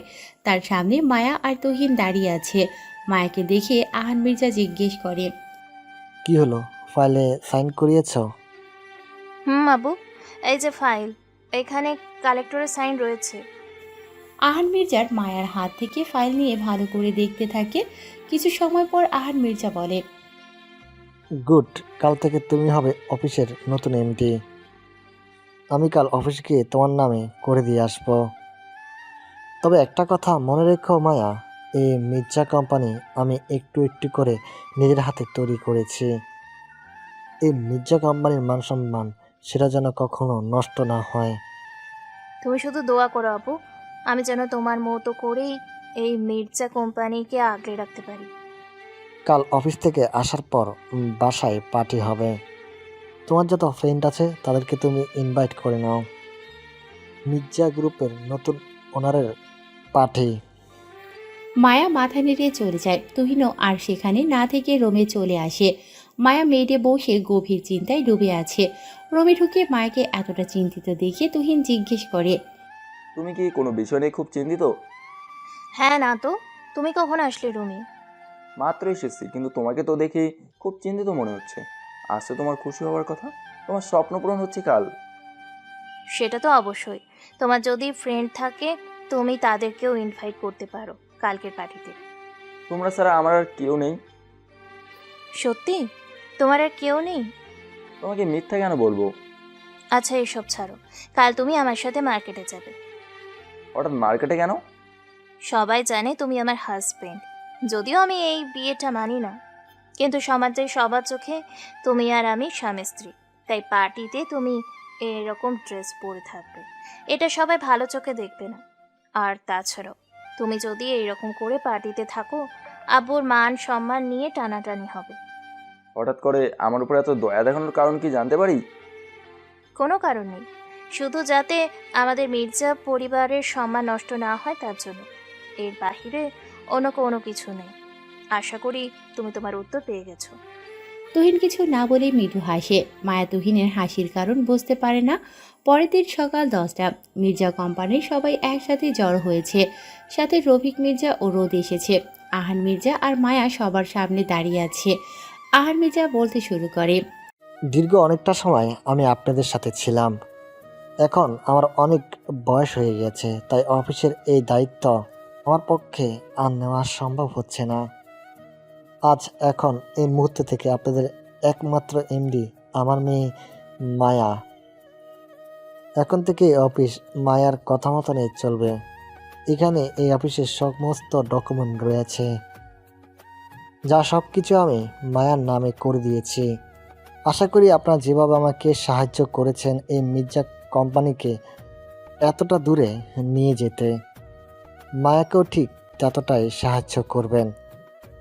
একটা মেয়ের হাতে এত বড় কোম্পানির দায়িত্ব বুঝিয়ে দেওয়াটা কি ঠিক হলো আয়ান? মেয়ে বলে ওই কোম্পানির দায়িত্ব নিতে পারবে না সেটা আপনাকে কে বললো ভাইজান? আমার সম্পূর্ণ বিশ্বাস রয়েছে মায়ার উপর। মায়ার থেকে 1000 গুণ বেটার হবে রুদকে কোম্পানির দায়িত্ব বুঝিয়ে দিলে। রোদ কোম্পানির এমডি হওয়ার যোগ্যতা রাখে না, তবে হ্যাঁ, রোদ এই কোম্পানির মায়ার অ্যাসিস্ট্যান্ট হয়ে থাকতে পারে। আব্বু তুমি সব কি বলছো? চাচ্চু যেটা চাইবে সেটাই হবে। মায়া মির্জা কোম্পানির নতুন এমডি, আমি মায়ের সাথে থাকবো। চাচ্চুর সমস্যা নেই, ওর অ্যাসিস্ট্যান্ট হয়ে। গুড। আর সবাইকে আজকে আমার বাড়িতে সবাইকে নিমন্ত্রণ রইল। এমডি মায়ের অনারে একটা ছোটোখাটো পার্টি হবে, আশা করছি আপনারা সবাই উপস্থিত হবেন। তাহলে আমি বিদায় নিচ্ছি, ভালো থাকবেন সবাই। আর মায়াকে সবাই এগিয়ে যেতে সাহায্য করবেন। বলি আহান মির্জা মায়ার মাথায় হাত বুলিয়ে দিয়ে বলে, আজ থেকে এই কোম্পানির সমস্ত দায়িত্ব তোমার উপরে মায়া। নিজের সর্বস্বটা দিয়ে চেষ্টা করবে এই কোম্পানিকে আরও অনেক দূরে এগিয়ে নিয়ে যেতে। তুই সবসময় তোমার সাথে থাকবে, আমি এতটুকু নিশ্চিত। তুই যতদিন আছে ততক্ষণ তোমাকে কোনো কিছু স্পর্শ করতে পারবে না। মায়া কিছু না বলে শুধু মাথা নাড়ে। আহান মির্জা সবাইকে বিদায় দিয়ে চলে যায়। অন্যদিকে রোদ মনে মনে বলে, কাজটা তুমি মোটেও ঠিক করলে না আহান মির্জা। তুমি এই কোম্পানির এমডি ছিলে বলে আরে তুমি তোমার মেয়েকে বসাবে, সেটা এই রোদ কখনোই মেনে নেবে না। আমাকে তুমি তোমার মেয়ের অ্যাসিস্ট্যান্ট বানিয়ে রাখবে, নো প্রবলেম আহান মির্জা। কিছুটা সময় যেতে দাও, তারপর দেখবে তুমি নিজেই তোমার মেয়েকে এমডির পর থেকে ছুঁড়ে ফেলে দিয়ে আমাকে এই কোম্পানির এমডি করবে। এই রোদ খুব ভালো করেই জানে নিজের জায়গাটা বুঝে নিতে। মায়া এমডির চেয়ারে বসে মৃদু হাসে। আজ তার স্বপ্ন সত্যি হয়েছে। মির্জা কোম্পানির এমডি হবার যে স্বপ্ন সে দেখেছে, আজ সে তার স্বপ্নকে সত্যি করতে সক্ষম হয়েছে। তুহিন বাহির থেকে দরজায় নক করে। মায়া ভেতরে আসতে বললে তুহিন মায়ার চেম্বারে প্রবেশ করে। তুহিনকে দেখিয়ে মায়া জিজ্ঞেস করে, কিছু বলবে তুমি? বলেছিলাম কি, আমি কি বাসায় চলে যাব? বাসায় তো অনেক কাজ রয়েছে, সব কিছু ঠিকঠাক মতো হচ্ছে কিনা সেটা তো দেখতে হবে নাকি? ওসব তোমাকে দেখতে হবে না, কাজ দেওয়া হয়েছে তারা ঠিক মতোই করবে। তুমি গিয়ে গাড়িতে উঠে বসো, তোমাকে নিয়ে মার্কেটে যাব। তুহিন কিছু না বলেই চুপচাপ গিয়ে গাড়িতে উঠে বসে। কিছু সময় পর মায়া চলে আসে গাড়ির কাছে। তুহিন ভেবেছিল মায়া পেছনে বসবে, কিন্তু তাকে ভুল প্রমাণ করে দিয়ে মায়া তার পাশের সিটে বসে। এটা দেখে তুহিন মায়ের দিকে তাকিয়ে আছে। মায়া তুহিনের দিকে তাকিয়ে দেখে তুহিন অবাক হয়ে তার দিকে তাকিয়ে আছে। কি হয়েছে, এমন অবাক হয়ে আমার দিকে তাকিয়ে আছো কেন? কই কিছু না তো। গাড়ি কি ড্রাইভ করবে? তুহিন কিছু না বলে গাড়ি স্টার্ট দিয়ে ড্রাইভ করতে থাকে। কিছু সময়ের মধ্যে দুজনে পৌঁছে যায় একটা শপিং মলে। গাড়ি থেকে নেমে দুজন পাশাপাশি এসে শপিং মলের ভিতরে প্রবেশ করে। মায়া তুহিনকে নিয়ে একটা ব্লেজারের দোকানে আসে। একটা ব্ল্যাক রঙের ব্লেজার মায়ার পছন্দ হয়, দোকানদারকে বলে ব্লেজারটা দেখাতে। দোকানদার ব্লেজারের দিকে মায়া তুহিনের দিকে ব্লেজার এগিয়ে দিয়ে বলে, না, গিয়ে এটা পরো। এটার তো অনেক দাম মনে হচ্ছে। ওসব নিয়ে তোমাকে ভাবতে হবে না, আমি দেখবো ওসব। তোমাকে যেটা বললাম সেটা করো। তুহিন কিছু না বলে ব্লেজার পরে নেয়। মায়া হাঁ করে তুহিনের দিকে তাকিয়ে আছে।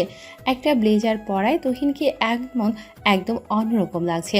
সিনেমার নায়ক মনে হচ্ছে তুহিনকে মায়ার কাছে। মায়া দোকানদারকে বলে, এটার সাথে ম্যাচিং করে একটা প্যান্ট আর একটা হোয়াইট কালারের শার্ট দিন। দোকানদার শার্ট আর প্যান্ট মায়ার হাতে দেয়। মায়া প্যান্ট আর শার্ট তুহিনের হাতে দিয়ে বলে, যাও গিয়ে ট্রায়াল রুমে চেঞ্জ করে আসো। তুহিন কিছু না বলে চুপচাপ সবকিছু নিয়ে ট্রায়াল রুমে চলে যায়। কিছু সময় পর ট্রায়াল রুম থেকে বের হতে দেখে মায়া ট্রায়াল রুমের বাহিরে দাঁড়িয়ে আছে। তুহিনকে দেখে মায়া পুরা হাঁ করে আছে। এ যেন অন্য এক তুহিনকে দেখছে সে। তুহিনকে এখন সে চিনতেই পারছে না। এসব পরে কেমন লাগছে আমাকে? ছেলের আগে কখনো এসব জিনিস করিনি তো, তাই আমার কাছে নাকি কেমন যেন আনকমফোর্টেবল মনে হচ্ছে। তুমি আয়নায় নিজেকে দেখোনি ট্রায়াল রুমে? দেখেছি, আসলে এর আগে কখনো করিনি তো, তাই ঠিক বুঝতে পারছি না। তোমাকে বুঝতে হবে না, আমি যা বোঝার বুঝে গেছি। যাও গিয়ে চেঞ্জ করে নাও। আমি কিছু না বলে চুপচাপ চলে যাই চেঞ্জিং রুমে। এরপর মায়ের কাছে এসে দোকানদারের দিকে সবকিছু এগিয়ে দেই। মায়া দোকানদারকে বলে সবকিছু প্যাকিং করে দিতে। এরপর সেখান থেকে চলে যায় শু কেনার জন্য। ম্যাচিং করে শু কিনে মায়া আমাকে বলে, তুমি এখানে একটু বসো, আমি আসছি 5 মিনিট। সবকিছু তো কেনা হলো, এখন আবার কোথায় যাবে? কাজ আছে তাই যাচ্ছি। 5 মিনিট বসে থাকলে সমস্যা আছে তোমার? তুহিন আর কথা বাড়ায় না, চুপচাপ বসে থাকে সেখানেই। মায়া চলে যায় কোথাও। তুহিন বসা থেকে উঠে হাঁটাহাঁটি করতে থাকে। হঠাৎ তুহিনের চোখ যায় একটা গোলাপি রঙের লেহেঙ্গার দিকে। দোকানদারকে জিজ্ঞেস করে তুহিন ড্রেসের প্রাইস। দোকানদার জানায় 25,000 টাকা। তুহিন চোখ বন্ধ করে মায়াকে এই ড্রেস করা অবস্থায় কল্পনা করতে থাকে। অসম্ভব সুন্দর লাগছে তার কাছে এই ড্রেসটাতে মায়াকে। তুহিন দোকানদারকে বলে লেহেঙ্গাটা প্যাকিং করে দেওয়ার জন্য। দোকানদার প্যাকিং করে তুহিনের হাতে শপিং ব্যাগ দিতেই তুহিন পকেট হতে একটা ক্রেডিট কার্ড বের করে বলে বিল নিয়ে নিতে। দোকানদার ক্রেডিট কার্ড থেকে বিল নিয়ে তুহিনের হাতে কার্ড দিয়ে দেয়। এরপর তুহিন গিয়ে চুপচাপ নিজের জায়গায় বসে পড়ে। কিছু সময় পর একটা শপিং ব্যাগ হাতে মায়া তুহিনের কাছে আসে। চলো বাসায় যাবো আমরা। মায়া তুহিনের হাতে যে একটা এক্সট্রা ব্যাগ রয়েছে তা খেয়াল করে না। তুহিন কিছু না বলে বসা থেকে উঠে হাঁটতে থাকে। দুজন শপিং মলের বাহিরে চলে আসে। হঠাৎ তুহিন দেখে তার দিকে একটা মেয়ে এগিয়ে আসে। তুহিনের মেয়েটাকে চিনতে কষ্ট হলো না, তাই লেট না করে তাড়াতাড়ি গাড়িতে উঠে বসে। মায়া খেয়াল করে তুহিন খুব তাড়াহুড়ো করছে, কিন্তু সেদিকে খেয়াল না করে সেও গাড়িতে উঠে বসে। তুহিন গাড়ি স্টার্ট দিয়ে দ্রুত ড্রাইভ করতে শুরু করে। মেয়েটা এগিয়ে এসেও সেখানে দাঁড়িয়ে পড়ে। কিছু একটা ভেবে সেখান থেকে চলে যায়। এদিকে মির্জা বাড়ি খুব জাঁকজমক করে সাজানো হয়েছে। আহান মির্জা মনে মনে ঠিক করে আজ তার মেয়ের অনারে পার্টিতে সে তুহিনকে সবার কাছে পরিচয় করিয়ে দেবে। সন্ধ্যা 7টা এখন। মায়া রেডি হচ্ছে। হঠাৎ তার চোখ যায় ড্রেসিং টেবিলের উপরে রাখা একটা শপিং ব্যাগের ওপর। কাছে গিয়ে শপিং ব্যাগটা খুলতেই দেখে গোলাপি রঙের একটা লেহেঙ্গা। মায়া বেশ অবাক হয় লেহেঙ্গাটা দেখে। ড্রেসের গায়ে প্রাইস লেখা 25,000 টাকা। মায়া বেশ অবাক হয় এত দামি রেট দেখে। কে রাখতে পারে এখানে এই ড্রেসটা? ভীষণ করে ভাবাচ্ছে মায়াকে। তখনই রোজি মির্জা মায়ার রুমে আসে। তুই ছোট লোকটাকে নিয়ে শপিং করতে গিয়েছিলি? কি করতে চাইছিস তুই? আমি আবার কি করতে চাইবো আম্মু? এত বড় পার্টি, আর আব্বুর কত পরিচিত লোক আসবে। ওকে যদি সবাই অ্যাড্রেসে দেখেন তাহলে আব্বুর কি মান সম্মান থাকবে? সেই জন্য শপিং করাতে নিয়ে গেছিলাম। আমরা তো অন্য কিছু মনে হচ্ছে। তোমার কি মনে হচ্ছে আম্মু? ওই ছোট লোকটার সাথে নিজের জীবনটা জড়িয়ে নষ্ট করছিস না মায়া? আমাদের তো কথা হয়েছিল তুই ওকে ডিভোর্স দিয়ে দিবি, তাহলে হঠাৎ করে ওর প্রতি এত মায়া কেন জন্মালো তোর? আমরা সবাই এখন কথা বলতে ভালো লাগছে না। পার্টিতে সবাই ওয়েট করছে, যাও। আর আমি রেডি হয়ে আসছি। বাহ, আমার জীবনটা নষ্ট করে দিয়ে এখানে ভালোই সুখের সংসার পেতেছো দেখছি। তাই এরকম আর কতগুলো মেয়েকে তুমি ফাঁসিয়েছ। এই মেয়ে, কে তুমি? আর কি সব আবল তাবল বলছো? আমি কি সেটা আপনার এই চরিত্রবান হাজবেন্ডকে জিজ্ঞেস করুন। যা বলো স্পষ্টভাবে বলো। যাকে আপনারা তুহিন নামে ডাকছেন তার আসল পরিচয় কি আপনারা জানেন? ওর আসল নাম নীল। একটা মেয়েকে ধর্ষণ করতে চাওয়ার অপরাধে ওর বাসা থেকে আমাকে মেরে বের করে দেওয়া হয়েছে। নুসরাতের কথা শুনে সবাই বড় বড় চোখে তুহিনের দিকে তাকিয়ে আছে।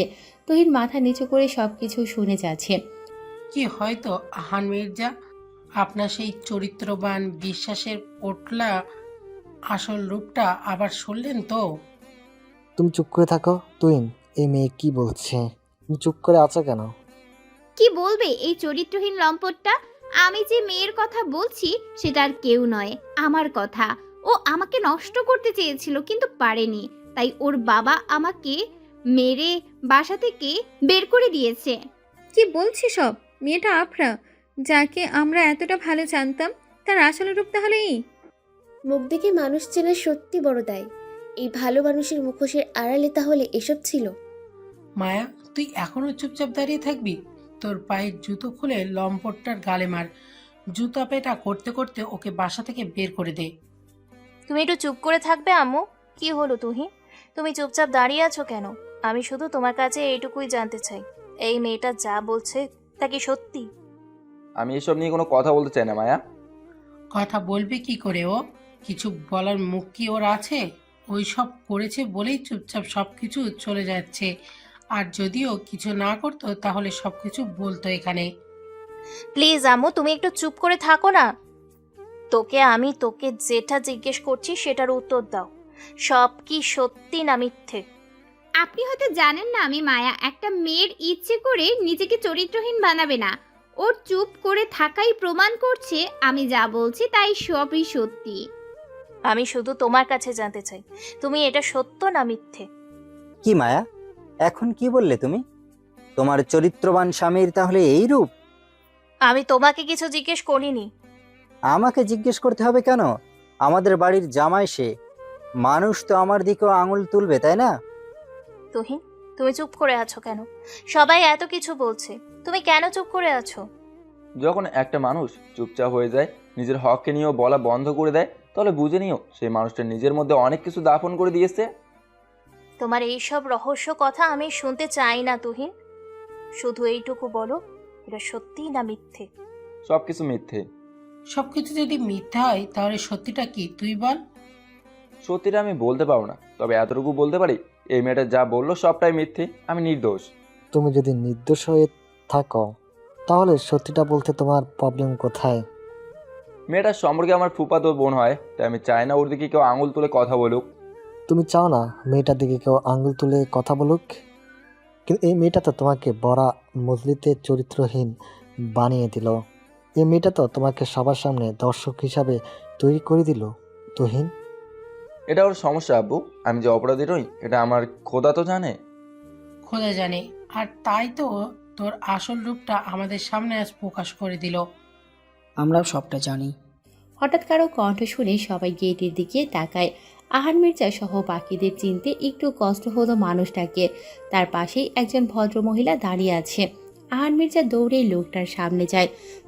তাহসান চৌধুরী আর তার স্ত্রী অনামিকা চৌধুরী দাঁড়িয়ে আছে। স্যার আপনি এখানে? আসতেই হলো, আমার ছেলেকে সবাই চাতা বলে অপমান করবে, আমি তো সেটা মেনে নিব না। আপনার ছেলে? কি আপনার ছেলে স্যার? নীল চৌধুরী তুহিন, আমার একমাত্র ছেলে, আমার সব কিছুর মালিক। এই শহরের টপ বিলিনিয়ার, লন্ডন থেকে লেখাপড়া করা, লন্ডনে যার এক নাম কয়েকশো কোম্পানি রয়েছে, যার জন্য হাজারো পরিবার 3 বেলা পেট ভরে খেতে পারে, যাকে আপনারা গরিব এতিম বলে জানেন। তাহসান চৌধুরীর কথা শুনে সবাই অবাক হয়ে তুহিনের দিকে তাকিয়ে আছে। তুহিন ঘাড় বাঁকিয়ে বাম হাত পকেটে রেখে দাঁড়িয়ে আছে। সবার চোখ রীতিমতো কপালে। যাকে এতদিন সবাই গরিব আর এতিম বলে জেনে এসেছে, সে কোনো গরিব বা এতিম নয়। এই শহরের টপ বিলিয়নিয়ার, যার নামে এই দেশ এবং লন্ডনে কয়েক শত কোম্পানি আছে। মায়া যেন কিছুই বুঝতে পারছে না, শুধু অবাক হয়ে যাচ্ছে। নিজের জায়গায় পাথর হয়ে দাঁড়িয়ে আছে মায়া। রুজি মির্জা মাথা নিচু করে দাঁড়িয়ে আছে। তার যেন কোনো কথা নেই তার মুখে। রোজ যেন নিজের কানকেই বিশ্বাস করতে পারছে না। নুসরাত মাথা নিচু করে দাঁড়িয়ে আছে। অনামিকা চৌধুরী নুসরাতের কাছে এগিয়ে এসে বলে, কি রে, এখন কেন চুপ করে আছিস? এতক্ষণ তো অনেক কিছু বলেছিলি আমার ছেলের সম্পর্কে, এখন কেন চুপচাপ হয়ে গিয়েছিস?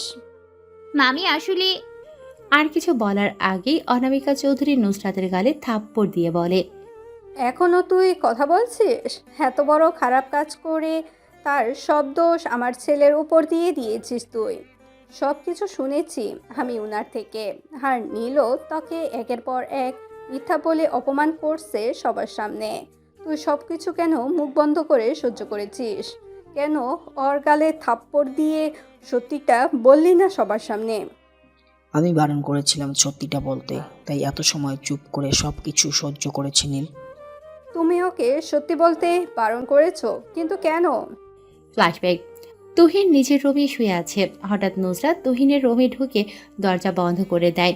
নুসরাতকে হঠাৎ দরজা বন্ধ করতে দেখে তুহিন এক লাফিয়ে উঠে বসে বলে, এ কি নুসরাত, তুমি রুমের দরজা বন্ধ করছো কেন? ভয় পাবার কিছু নেই নীল, সবাই ঘুমিয়ে পড়েছে। আমাদের মাঝে এখন যাই হোক কেউ জানতে পারবে না। আমাদের মাঝে কিছুই হবে না, তুমি এখনই আমার রুম থেকে বের হয়ে যাও। আমি তোমাকে ভালোবাসি নীল, তুমি কেন বুঝতে চাইছো না? But I don't love you. ফুপাতো বোন আসো, ফুপাতো বোনই থাকো, এর বাইরে অন্য কিছু হওয়ার চেষ্টাও করো না। আমি পারবো না তোমার কথা রাখতে নীল। সেই ছোট থেকেই তোমাকে ভালোবাসি। আর তুমি লন্ডন থেকে আসার পর যখন তোমাকে দেখলাম আমার ভিতরে তখন থেকেই উতাল পাতাল শুরু হয়ে গেছে তোমাকে কাছে পাবার জন্য। শাট আপ নুসরাত, লজ্জা শরম বলে কিছু নেই তোমার দেখছি। এখন এই মুহূর্তে তুমি আমার রুম থেকে বের হয়ে যাও। কেন এমন করছো নীল? আমি তোমাকে ভালোবাসি তাই কাছে পেতে চাই। ঠিক আছে, আমাকে তোমার বিয়ে করতে হবে না, জাস্ট একবার আমি তোমার সাথে শারীরিক সম্পর্ক করতে চাই। I want to have with you just one time. No one will know this, I promise you. Just shut up Nusrat, তুমি এতটা নোংরা সেটা আমি ভাবতেও পারছি না। I hate talking to girls like you. Get out of my room now or my hands will go up. ভালো একটা অফার দিলাম তোমাকে, পছন্দ হলো না, ঠিক আছে। তোমাকে নিজের করে পাবার জন্য আমার যা করতে হয় আমি তাই করব। বলেই নুসরাত দৌড়ে এসে তুহিনকে জড়িয়ে ধরে। তুহিন নুসরাতকে নিজের থেকে ছাড়ানোর চেষ্টা করছে, কিন্তু হুট করে নুসরাত এরকম করায় তুহিন নিজের তাল সামলে বেডে শুয়ে পড়ে। তুহিন নিচে আর নুসরাত তুহিনের উপরে শুয়ে আছে। নুসরাত তুহিনের ঘাড়ে গলায় পাগলের মতো কিস করতে থাকে। তুহিন নিজের সমস্ত শক্তি দিয়ে নুসরাতকে ধাক্কা দেয়। নুসরাত তুহিনের থেকে ছিটকে পড়ে যায়। তুহিন শোয়া থেকে উঠে দাঁড়িয়ে নুসরাতকে টেনে তুলে নুসরাতের গালে থাপ্পড় দিয়ে বলে, তোমার মতো এত বাজে মেয়ে আমি আমার জীবনেও দেখিনি। এই মুহূর্তে আমার রুম থেকে বের হয়ে যা বলছি, নয়তো আমি তোমার কি করব তুমি বুঝতেও পারছো না। আমিও তো চাই নীল তুমি আমার সাথে কিছু করো, আমি তো অলরেডি রেডি। তুহিন কিছু না বলে নুসরাতের হাত ধরে টেনে রুম থেকে বের করে দেবার জন্য দরজার কাছে আসতেই নুসরাত তুহিনকে ধাক্কা দেয়। তাল সামলাতে না পেরে ফ্লোরে পড়ে যায়। নুসরাত সেই সুযোগে রুমের দরজা খুলে নিজের গায়ের জামা নিজেই ছিঁড়ে ফেলে কয়েক জায়গায়। সালোয়ারের ফিতা খুলে ফেলে। মুহূর্তে সালোয়ার খুলে ফ্লোরে পড়ে যায়। তুহিন এই দৃশ্য দেখে চোখ বন্ধ করে ফেলে। নুসরাত এসে তুহিনের উপরে শুয়ে পড়ে। তুহিন নুসরাতকে ছাড়ানোর চেষ্টা করছে, কিন্তু নুসরাত তুহিনকে এত শক্ত করে ধরে আছে তুহিন চেষ্টা করেও পারছে না। নুসরাত তুহিনের মুখোমুখি হয়ে ঠোঁট কামড় দেয়। মুহূর্তেই ঠোঁট কেটে রক্ত বের হতে থাকে। এরপর নুসরাত ফিসফিস করে বলতে শুরু করে, তোকে আপুসে সবকিছু দিতে চেয়েছি, কিন্তু তুই আমাকে না করলি। আজ এই বাড়িতে তোর মান সম্মান সবকিছু আমি শেষ করে দিব। বাঁচাও, কে কোথায় আছো, বাঁচাও। বলেই নুসরাত চিৎকার করতে থাকে। তুহিন নুসরাতকে ছাড়ানোর চেষ্টা করছে। দুজন ছোটাছুটি করতে করতে তুহিন উপরে চলে আসে আর নুসরাত তুহিনের নিচে। ঠিক তখনই রুমে দৌড়ে তাহসান মির্জা আর অনামিকা চৌধুরী আসে। এসে এই দৃশ্য দেখে তাহসান চৌধুরী তুহিনের কলার ধরে টেনে তোলে। নুসরাত উঠে নিজের সালোয়ারের ফিতা বেঁধে অনামিকা চৌধুরীকে জড়িয়ে ধরে কান্নার অভিনয় করতে শুরু করে। তাহসান তুহিনের গালে থাপ্পড় দিয়ে বলে, এই জন্য তোমাকে লেখাপড়া শিখিয়েছি লন্ডনে রেখে। এত বড় বিজনেসম্যান হয়েছো তুমি, এরকম নোংরা কাজ কিভাবে করতে পারলে তুমি? এতে তোমার শারীরিক চাহিদা মেটানোর প্রয়োজন ছিল আমাকে বলতে, আমি তোমার বিয়ে করিয়ে দিতাম। আব্বু একবার শোনো প্লিজ।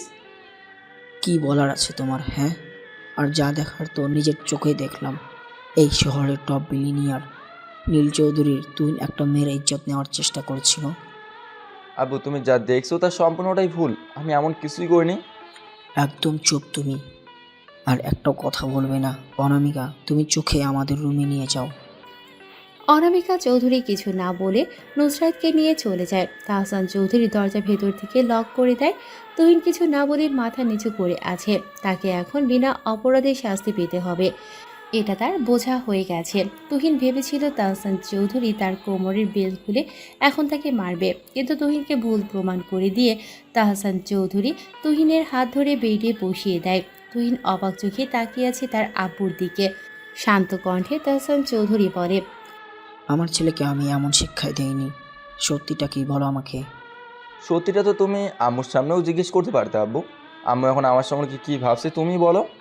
আমি তোমাকে যেটা জিজ্ঞেস করেছি সেটা বলো। এরপর একটু আগে ঠিক কী হয়েছে সবকিছু তুহিন তার আব্বুকে বলে। সব শুনে তাহসান চৌধুরী বলে, যা হওয়ার তা হয়ে গেছে, তুমি এই বাসা থেকে চলে যাও। তাহসান চৌধুরীর কথা শুনে তুহিন অশ্রুসিক্ত চোখে তাকিয়ে আছে তার দিকে। কান্না জড়ানো কণ্ঠে তুহিন বলে, আমি তো কোনো অপরাধ করিনি আব্বু, তাহলে কেন আমাকে বাস থেকে চলে যেতে হবে? তুমি আমাকে ভুল বোঝো না বাবা। আমি চাই তুমি মানুষের মতো মানুষ হও, গরিব অসহায় মানুষের পাশে থাকো। ছোট থেকেই তুমি বিলাসিতার মাঝে বড় হয়েছ। আমি চাই তুমি কয়েকটা মাস গরিব হয়ে জীবন যাপন করো, যাতে গরিব অসহায় মানুষের কষ্ট তুমি বুঝতে পারো। তারপর সবার সামনে আমি তোমাকে পরিচয় করিয়ে দেব। এই কয়েক মাস তুমি পরিবার এতিম হয়ে জীবন যাপন করবে। তোমার আসল পরিচয় কেউ জানবে না। এতে করে তুমিও জানতে পারবে মানুষের আসল রূপ খারাপ কী রকম। ঠিক আছে আব্বু, তুমি যা চাও তাই হবে। Good boy. আর হ্যাঁ, আজকের এই ঘটনা কখনো যেন কাউকে জানতে না পারে। একটু করে আমাদের পরিবারের মান সম্মান নষ্ট হবে। হতে হলেও নুসরাত আমার বোনের মেয়ে। কাদা শুধু ওর গায়ে ছিটাবে না, আমাদের দুই পরিবারের উপরও ছিটাবে। তাই যাই হয়ে যাক না কেন, তুমি কখনো সত্যিটা কাউকে বলবে না। ঠিক আছে আব্বু। একটু পর কাউকে কিছু না বলে চুপচাপ যা পড়ে আছো তাই নিয়ে চলে যাবে। কোনো টাকা পয়সা সাথে নেবে না, আর তোমার ঠিকানা কাউকে বলবে না। আমি গিয়ে নুসরাতকে বাসায় পাঠিয়ে দিচ্ছি, তুমি অপেক্ষা করো। বলেই তাহসান চৌধুরী তুহিনের রুম থেকে চলে যায়। তুহিন একটা দীর্ঘশ্বাস ফেলে বেডে শুয়ে পড়ে। তাহসান চৌধুরী রুমে এসে দেখে নুসরাত অনামিকা চৌধুরীকে জড়িয়ে ধরে কান্না করেই যাচ্ছে। অনামিকা চৌধুরী বলে, নীলকে কিছু করনি তো তুমি? যা শাস্তি বাবার তাই দিয়েছি। আগামী 1 সপ্তাহ নীলকে খাবার দিবে না। নুসরাত, চলো তোমাকে তোমার বাসায় দিয়ে আসি। আর আজকে যা হয়েছে সব ভুলে যাও। মামা নীল, তুমি নীলকে কিছু করো না। ও তো আমার মামাতো ভাই, ভুল করে ফেলেছে। সেটা নিয়ে তোমাকে ভাবতে হবে না, চলো আমার সাথে। বাসায় কাউকে সব নিয়ে বলার প্রয়োজন নেই। বলেই তাহসান চৌধুরী নুসরাতকে নিয়ে বাসা থেকে বের হয়ে যায়। অনামিকা চৌধুরী তুহিনের রুমের সামনে এসে দরজা ধাক্কা দেয়, কিন্তু দরজা ভেতর থেকে বন্ধ। কিছু সময় দরজা ধাক্কা আর তুহিনকে ডাকতে থাকে, কিন্তু তুহিন দরজা খোলে না আর কথা বলে না। অনামিকা চৌধুরী চোখে পানি নিয়ে নিজের রুমে চলে আসে। এদিকে নুসরাতকে তার বাসার সামনে নামিয়ে দিয়ে তাহসান চৌধুরী বলে, আজকের এই ঘটনা আমি কোনোদিন ভুলবো না। যাও, বাসায় যাও। তাহসান চৌধুরী গাড়ি টান দিয়ে চলে যায়। নুসরাত ঠোঁটের কোণে বাঁকা হাসি টেনে মনে মনে বলে, খেল তো সবে শুরু হলো মামা। আপনার অহংকারের ছেলেকে যদি আমি জেলের ভাত না খাইয়ে ছাড়ছি, তবে আমার নামও নুসরাত না। ভালোবেসে আপন করে খেতে চেয়েছিলাম আপনার ছেলেকে আমি, কিন্তু আপনার এত টাকা পয়সা অহংকারে মাটিতে পাওয়াই পড়ে না। এই নুসরাতকে ফিরিয়ে দেয়, আমাকে খালি হাতে ফিরিয়ে দেবার শাস্তি তো ওকে পেতেই হবে। গেট রেডি মামা। বলেই অট্টহাসিতে মেতে ওঠে নুসরাত। অন্যদিকে তাহসান চৌধুরী বাসায় আসতেই অনামিকা চৌধুরী বলে, তুমি কি করেছো আমার ছেলের সাথে? আমি সেই কতক্ষণ থেকে দরজা নক করে গেছি, কিন্তু ও দরজা খুলছে না। কিছুই করিনি। আমি কখনো বিশ্বাস করি না আমার ছেলের এখন কাজ করতে পারে। বিশ্বাস তো আমিও করিনি অনামিকা। নিজের চোখে যা দেখলাম, তারপর কি করে? চোখের সামনে যা ঘটে সব সময় তা সত্যি হয় না, তার পিছনে কোনো না কোনো সত্যি থাকে। তুমি কেন নীলকে কিছু বলতে দিলে না? নীল যা বলার বলছে। নীল বাসা থেকে চলে যাবে। এই বাসা থেকে চলে যাবে মানে? কোথায় যাবে নীল? নীলের পরীক্ষা আজ থেকে শুরু হলো। কিসের পরীক্ষা নীল? সত্যি করে মানুষ হবার আর সত্যিকারের মানুষকে চেনার। তুমি এমনটা করো না, আমার ছেলেকে আমার থেকে দূরে সরিয়ে দিও না। তুমি এই বিষয়টা বুঝতে পারছো না অনামিকা। নুসরাত চুপচাপ বসে থাকে না, আমি শিওর ও পুলিশের কাছে যাবে, আর পুলিশ তাই বিশ্বাস করবেন নুসরাত যা বলবে। এখন আমাদের ছেলের জেলে থাকতে হবে। হ্যাঁ, আমি ওকে ছাড়িয়ে আনতে পারবো টাকা দিয়ে, কিন্তু তাতে আমার ছেলের মান সম্মান সব নষ্ট হয়ে যাবে। বিষয়টা বোঝার চেষ্টা করো। অনামিকা চৌধুরী আর কিছু বলে না। তার কিছু সময় পরে তুহিন বাসা থেকে বের হয়ে যায়। বর্তমান আর আজকে এখানে আসার কিছুক্ষণ আগে তোর আসল রূপটা আমি জেনে এসেছি। ইচ্ছে তো করছিল তোকে আমি মেরে ফেলি। তোর মতন নীল গালে হাত তুলতেই ঘৃণা লাগে আমার। নীল, যা, তোর সব কিছু গুছিয়ে নিয়ে চলে আয়। তোকে আর এখানে থাকতে হবে না। চৌধুরী ভিলা তোকে ছাড়া শূন্য হয়ে আছে বাবা। তুহিন কিছু না বলে চুপচাপ রুমে চলে আসে। মায়া ও তুহিনের পেছনে পেছনে রুমে আসে। তুহিন একটা ব্যাগে নিজের জামা কাপড় গোছাতে শুরু করে। মায়া মাথা নিচু করে সবকিছু দেখছে। সবকিছু গোছানো হয়ে গেলে তুহিন মায়ের কাছে গিয়ে বলে, আমি চলে যাচ্ছি মায়া, তোমাকে আর কষ্ট করতে হবে না আমার জন্য। আজ থেকে তুমি মুক্ত। আমি বাসায় পৌঁছে তোমাকে ডিভোর্স লেটার পাঠিয়ে দেবো। তারপর তুমি তোমার মতো করে স্বাধীনভাবে চলতে পারবে। তুমি সত্যি সত্যি চলে যাবে? এখানে আমাকে আর প্রয়োজন নেই। হাঁটা ছাড়াও যাকে ভালোবেসে এখানে এসেছিলাম সে তো আর আমাকে ভালোবাসে না। আমাকে দেখলে তার গা জ্বালা পোড়া করে, তাই শুধু শুধু তাকে আর কষ্ট দিতে চায় না এখানে থেকে। তুমি ওই সকল জিনিস পাও যা তোমার মন চায়, কিন্তু একটা কথা বলো না, পৃথিবীর কোনো এক কোণে একটা মানুষ অনেক খুশি, কারণ তুমি খুশি আছো তাই। সত্যি কি তুমি তাই চাও তুহিন? মায়া, তুমি সবসময় ভালো থাকো। যে তোমার জীবন সঙ্গী হবে তাকে নিয়ে। তবে আমি তোমাকে একটা কথা বলতে পারি মায়া, আমার মায়ের পর আমি যদি কোনো মেয়ে মানুষকে ভালোবেসে থাকি, সেই না এটা শুধুই তুমি। যদি সত্যিই তাকে এত ভালোবাসো তাহলে তাকে ছেড়ে কেন চলে যাচ্ছ? তাকেও সাথে নিয়ে চলো। একটা কথা জানো তুহিন, মানুষ সব সহ্য করতে পারে, শুধু ভালোবাসার কষ্ট কখনো সহ্য করতে পারে না। যখন কেউ কাউকে ভালোবাসে আর তাকে সে আপন করে পায় না, জানো তখন তার মনে কতটা কষ্ট জমে থাকে। কাউকে ভালোবাসলেই মানুষ তার মায়ায় পড়ে না, কিন্তু যদি মায়ায় একবার পড়ে তাকে ভালোবাসতেই হয়। একজন মানুষ চাইলে অনেক ভালোবাসতে পারে, কিন্তু মায়ার মানুষ একবারই একজনকেই পারে। আর আমিও কখন কিভাবে জানি না তোমার মায়ায় পড়ে গেছি। সময় কখনো কারোর জন্য অপেক্ষা করে না মায়া। যাকে ভালোবাসো তাকে বলে দাও, এখনই বলে দাও। হাত ধরতে ইচ্ছে করলে এখনই ধরো, কথা বলতে ইচ্ছে হলে এখনই বলো, ভালোবাসলে বলে দাও ভালোবাসি এখনই। মায়া কিছু না বলে তুহিনকে শক্ত করে জড়িয়ে ধরে। তুহিন থম হয়ে যায় মায়ার এমন কাণ্ডে। মায়া খেয়াল করে তুহিন তাকে জড়িয়ে ধরেনি, তাই তুহিনকে ছেড়ে দিয়ে মায়া আগে কণ্ঠে বলে, আমি তোমাকে জড়িয়ে ধরেছি না? তুমি কেন জড়িয়ে ধরছো না? আমার প্রতি ভালোবাসা শেষ হয়ে গেছে? তোমাকে এতটা ভালোবাসি আমি যে চাইলেও কখনো তোমার প্রতি আমার ভালোবাসা কমাতে পারবো না। রাখবো তোমাকে সারা জীবন যত্ন করে আগলে, আর তোমার ওই দুটি চোখে সারা জীবন স্বপ্ন দিয়ে এঁকে দেবো। আমি সারা জীবন শুধু তোমার হয়ে থাকবো মায়া। ভালোবাসে তোমাকে বেঁধে রাখবো ঠিক আমার বুকের মধ্যেখানে। প্রিয়া, আমার প্রিয়া, তুমি এমন জলের ধারা, নদীর ঠিক যেমন প্রিয়। আমি তোমার নিঃশ্বাস হয়ে থাকবো। কাছে কাছে থাকো তুমি আমার। তুমি আমার থেকে দূরে গেলেই আমার পুরো পৃথিবীটা আধার। রাখো আমায় তোমার চোখে চোখে, রেখে দাও তোমার স্বপ্ন ভরা ময়ায়। চির সাথী হয়ে থাকবো তোমার পাশে, একটা জনম নয় হাজারো জনম ধরে। রাখতে চাই এই বুকে তোমাকে, ভালোবাসি তোমাকে, আর তাই তো তোমার কাছেই ছুটে আসে আমার এই মনটা। তোমার জন্য পারি সব কিছু মনে নিতে। ভালোবাসার চেয়ে বড় কিছু আর নেই এই পৃথিবীতে। রাখবো জড়িয়ে প্রেমের চাদরে আমার এই মনেরই ঘরে। অনেক সাধনা করে আজ কাছে পেয়েছি তোমাকে, কখনো যেও না কো দূরে চলে। আমাকে একা রেখে তুমি ছাড়া কেউ নেই আর এই বুকের ভেতরে। বলো না তুমি ছাড়া কিভাবে বাঁচি একা একা? এই জগৎ সংসারে কত মানুষ আছে, তুমি ছাড়া আমি যাব না আর কারোর কাছে। আকাশ ছোঁয়া ভালোবাসা তোমার কাছেই পেতে চাই তুহিন। আজ থেকে চিরতরে আমাকে আমি তোমার নামে করে দিলাম। তুমি আমাকে নিয়ে চলো এক নতুন ভুবনে। আধার মুছে এনে দাও আলো আমার এই জীবনে। বলে মায়া তুহিনকে শক্ত করে জড়িয়ে ধরে। তুহিনও আগলে নেয় নিজের বুকে মায়াকে। এরা এখন কি করবে সেটা আমি জানি না। চলুন বাহিরের কি অবস্থা একটু দেখে আসি। স্যার, আমি জানতাম না তুহিন আপনার ছেলে। ও কখনো পরিচয় দেয়নি আর কখনো তেমন কিছু বুঝতেও পারেনি। এটাই ওর পরীক্ষা ছিল। আচ্ছা, এখানে কিসের পার্টি সেটা তো জানলাম না। আমার মেয়ে, মানে আপনাদের পুত্রবধূর অনারে এই পাঠে আমার অফিসের নতুন এমডির পদে বসেছে, এই আর কি। আচ্ছা, আপনারা এইসব জানলেন কিভাবে? আমি ঠিক বুঝতে পারছি না। আহান মির্জার মতো আপনারাও হয়তো বুঝতে পারছেন না কিছু।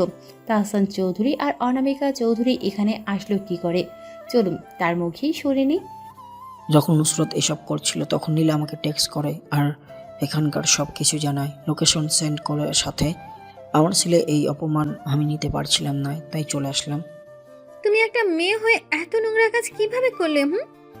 তোমাকে ভালোবাসি না বলে তুমি একজন মানুষের পুরো জীবনটা নষ্ট করে দিতে চেয়েছিলে। তোমার জন্য বাকি মেয়েদেরকেও ছেলেরা বিশ্বাস করতে ভয় পায়।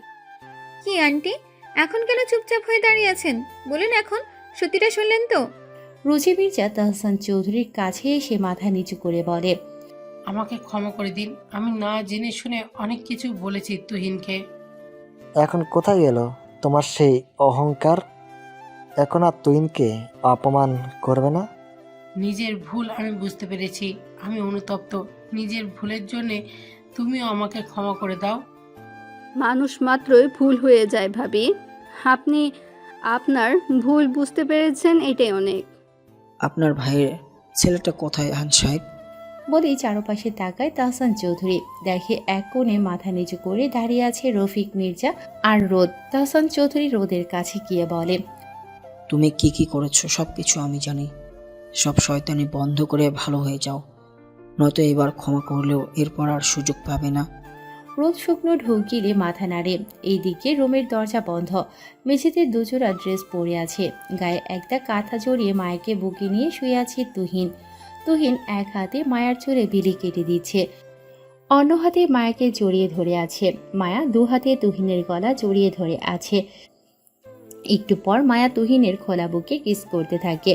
তুহিন মুচকি হেসে মায়াকে এক টানে উপরে তুলে মুখোমুখি করে ফেলে। দুজোড়া চোখ নিজেদেরকে দেখতে ব্যস্ত হয়ে যায়। ধীরে ধীরে মায়া তুহিনের ঠোঁটের দিকে এগোতে থাকে। মুহূর্তেই চার ঠোঁট নিজের মাঝে ব্যস্ত হয়ে যায়। মায়ার এক হাত তুহিনের চুলে, অন্য হাত তুহিনের বুকে, আর তুহিনের এক হাত মায়ের পিঠে, অন্য হাত মায়ের বুকে। একে অপরকে পাগলের মতো কিস করতে থাকে। কিস করতে করতে তুহিন মায়াকে নিচে শুইয়ে দেয় আর নিজে শুয়ে পড়ে মায়ের উপরে। তুহিন মায়ের গলায় ঘাড়ে কিস করতে থাকে। মায়া এক হাতে তুহিনের পিঠ শক্ত করে ধরে আছে, অন্য হাতে বিছানার চাদর খামছে আছে। তুহিন ধীরে ধীরে মায়ের বুকে কিস করতে থাকে। একটু পর মায়া তুহিনের চুল ধরে টেনে উপরে তুলে তুহিনের ঠোঁটে নিচের ঠোঁট ডুবিয়ে দেয় আর শুরু হয়ে যায় আদরের অধ্যায়। বেশ কিছু সময় পর একে অপরকে জড়িয়ে ধরে শুয়ে পড়ে। পরের দিন সকাল 10টা, সবাই বসে আছে ড্রয়িং রুমে। তা কি ঠিক করলে তোমরা? কিসের কথা বলছো আব্বু? বাসায় যাচ্ছ কবে আমার বউ মাকে নিয়ে? কবে যাবে মানে কি? আমি আমার ছেলে আর বউকে আজকেই বাসায় নিয়ে যেতে চাই। আপনি কি বলেন ভাই সাহেব? আমি আর কি বলবো বিয়ান সাহেবা, আপনারা যেটা ভালো মনে করেন। তাহলে আমরা আজকে ওদের বাসায় নিয়ে যাই। এই কয়েকদিনের মধ্যে একটা অনুষ্ঠান করে সবার সামনে ওদের পরিচয় করিয়ে দিব। আর নীলকেও তো এবার অফিসে সব দায়িত্ব নিতে হবে। নীল, বৌমাকে নিয়ে গিয়ে রেডি হয়ে আয়, আমরা তাহলে বাসায় রওনা দেই। তুহিন মাথা নেড়ে মায়াকে নিয়ে চলে আসে রুমে। তুহিনের পছন্দ করা লেহেঙ্গা পরে রেডি হয়ে নেয় মায়া, আর তুহিন মায়ের দেয়া ড্রেস পরে নেয়। রেডি হয়ে দুজন নিচে চলে। সবার থেকে বিদায় নিয়ে রওনা দেয় চৌধুরী ভিলার উদ্দেশ্যে। মায়ের কপালটা সত্যি অনেক ভালো, বড়লোক ঘরে জন্ম নিল আর এখন তার থেকে 1000 গুণ বড়লোকের ঘরের বউ হলো। আমার প্রতিশোধ নেওয়া আর হলো না। ভুলে যাও প্রতিশোধের কথা। তাহসান চৌধুরীর এক ফোন কলে সবার হাঁটু কাঁপে। তুহিন তারই ছেলে। তাহসান চৌধুরী শুধু বাংলাদেশে বিজনেস করে বিলিনিয়ার, আর তার ছেলে তো লন্ডনে কয়েকশো কোম্পানি আছে। তাহলে বাবা, সে কত বড় বিলিনিয়ার। বাকি জীবন ওকে দেখলে ম্যাম ম্যাম করে কাটাতে হবে। যাই হোক, চলো আমরা ওদের চিন্তা বাদ দিয়ে আমাদের বাবু নিয়ে আসার জন্য কাজে লেগে পড়ি। আমার কখনো তুহিন ভাইকে দেখে মনে হয়নি সে এতটা বড় লোক। যেভাবে চলাফেরা করতো মনে হতো তার থেকে ভিখারি ভালো আছে, আর এখন সে নাকি এত কিছুর মালিক। মায়ের কপাল আছে বলতে হবে। ইস, আমি যদি মায়ের জায়গায় থাকতাম। এটা শুধু কল্পনা করতে থাক। সব কিছু চিন্তা বাদ দিয়ে এখন ভালো করে চলাফেরা করার চিন্তা কর, নয়তো আমাদের বাবা ছেলের অস্তিত্ব মুছে ফেলবে তাহসান চৌধুরী আর তার ছেলে। আমি তো কাল তাহসান চৌধুরীকে দেখে রীতিমতো কাঁপতে শুরু করেছিলাম, আর যখন জানতে পারলাম তুহিন তার ছেলে, আমি তো পারছিলাম না সেখান থেকে পালিয়ে আসি। আমার মির্জা কোম্পানির এমডি হবার স্বপ্ন নেই আব্বু, যেভাবে আছি সেভাবেই বাকি জীবন কাটিয়ে দেব। এটাই ভালো হবে আমাদের বাবা ছেলের জন্য। তুমি আমাকে মাফ করে দিয়েছো? মাফ করে দিয়েছি। একটা কথা বলি রোজি, কোনো টাকা পয়সা দিয়ে মানুষকে বিচার করতে যাবে না, তাহলে ঠকতে হবে। মানুষের যে একটা সুন্দর মন আছে, এটাকে ভালোবাসতে থেকো, তাহলে বিপদে কাউকে না কাউকে তুমি পাবে। আমার এখন থেকে সারা জীবন এই কথা মনে থাকবে, আর কখনো টাকা পয়সা নিয়ে অহংকার করব না। কি এখন খুশি তো? তোমার ছেলেকে শুধু নয়, সাথে ছেলের বউকেও এনে দিয়েছি। এসব আগে করলে কি হতো? শুধু এতদিন আমার ছেলেটাকে আমার থেকে দূরে রেখেছো। আগের সব কিছু ভুলে যাও, এখন থেকে নতুন করে আমরা সব কিছু শুরু করব। নুসরাত, তুমি এখানে কেন এসেছো? আমি নিজের ভুলের জন্য ক্ষমা চাইতে এসেছি মামা। আমি জানি আমার অন্যায়ের ক্ষমা হয় না, তবুও তোমরা আমাকে নিজেদের মেয়ে মনে করে মাফ করে দাও। জোর করে কিছু পাওয়া যায় না নুসরাত, ভাগ্যও থাকতে হয়। নিজেকে এতটা নিচে নামিও না যে কারো চোখের দিকে তাকিয়ে কথা বলতে না পারো। বুঝতে একটু সময় লেগে গেছে মামি, আর কখনো এমন ভুল করব না। লাস্টবার আমাকে মাফ করে দাও প্লিজ। ঠিক আছে, তবে মনে রেখো এটাই লাস্টবার। আয় আমার পাশে এসে বস। নুসরাত গিয়ে অনামিকা চৌধুরীর পাশে বসে অনামিকা চৌধুরী নুসরাতকে নিজের বুকে জড়িয়ে ধরে। সকল কিছুর মীমাংসা হয়ে গেল। এখন থেকে সবাই ভালো মানুষ হয়ে চলাফেরা করবে। আপনারা ভালো মানুষ হয়ে উঠুন, নিজে বদলে যান, তাহলে দেখবেন দেশও বদলে যাবে। চলুন আজকে আমরা বিদায় নেই। আবার নতুন কোনো গল্পের সাথে খুব তাড়াতাড়ি দেখা হচ্ছে আপনাদের সাথে। সে পর্যন্ত সকলে ভালো থাকুন, সুস্থ থাকুন। খোদা হাফেজ।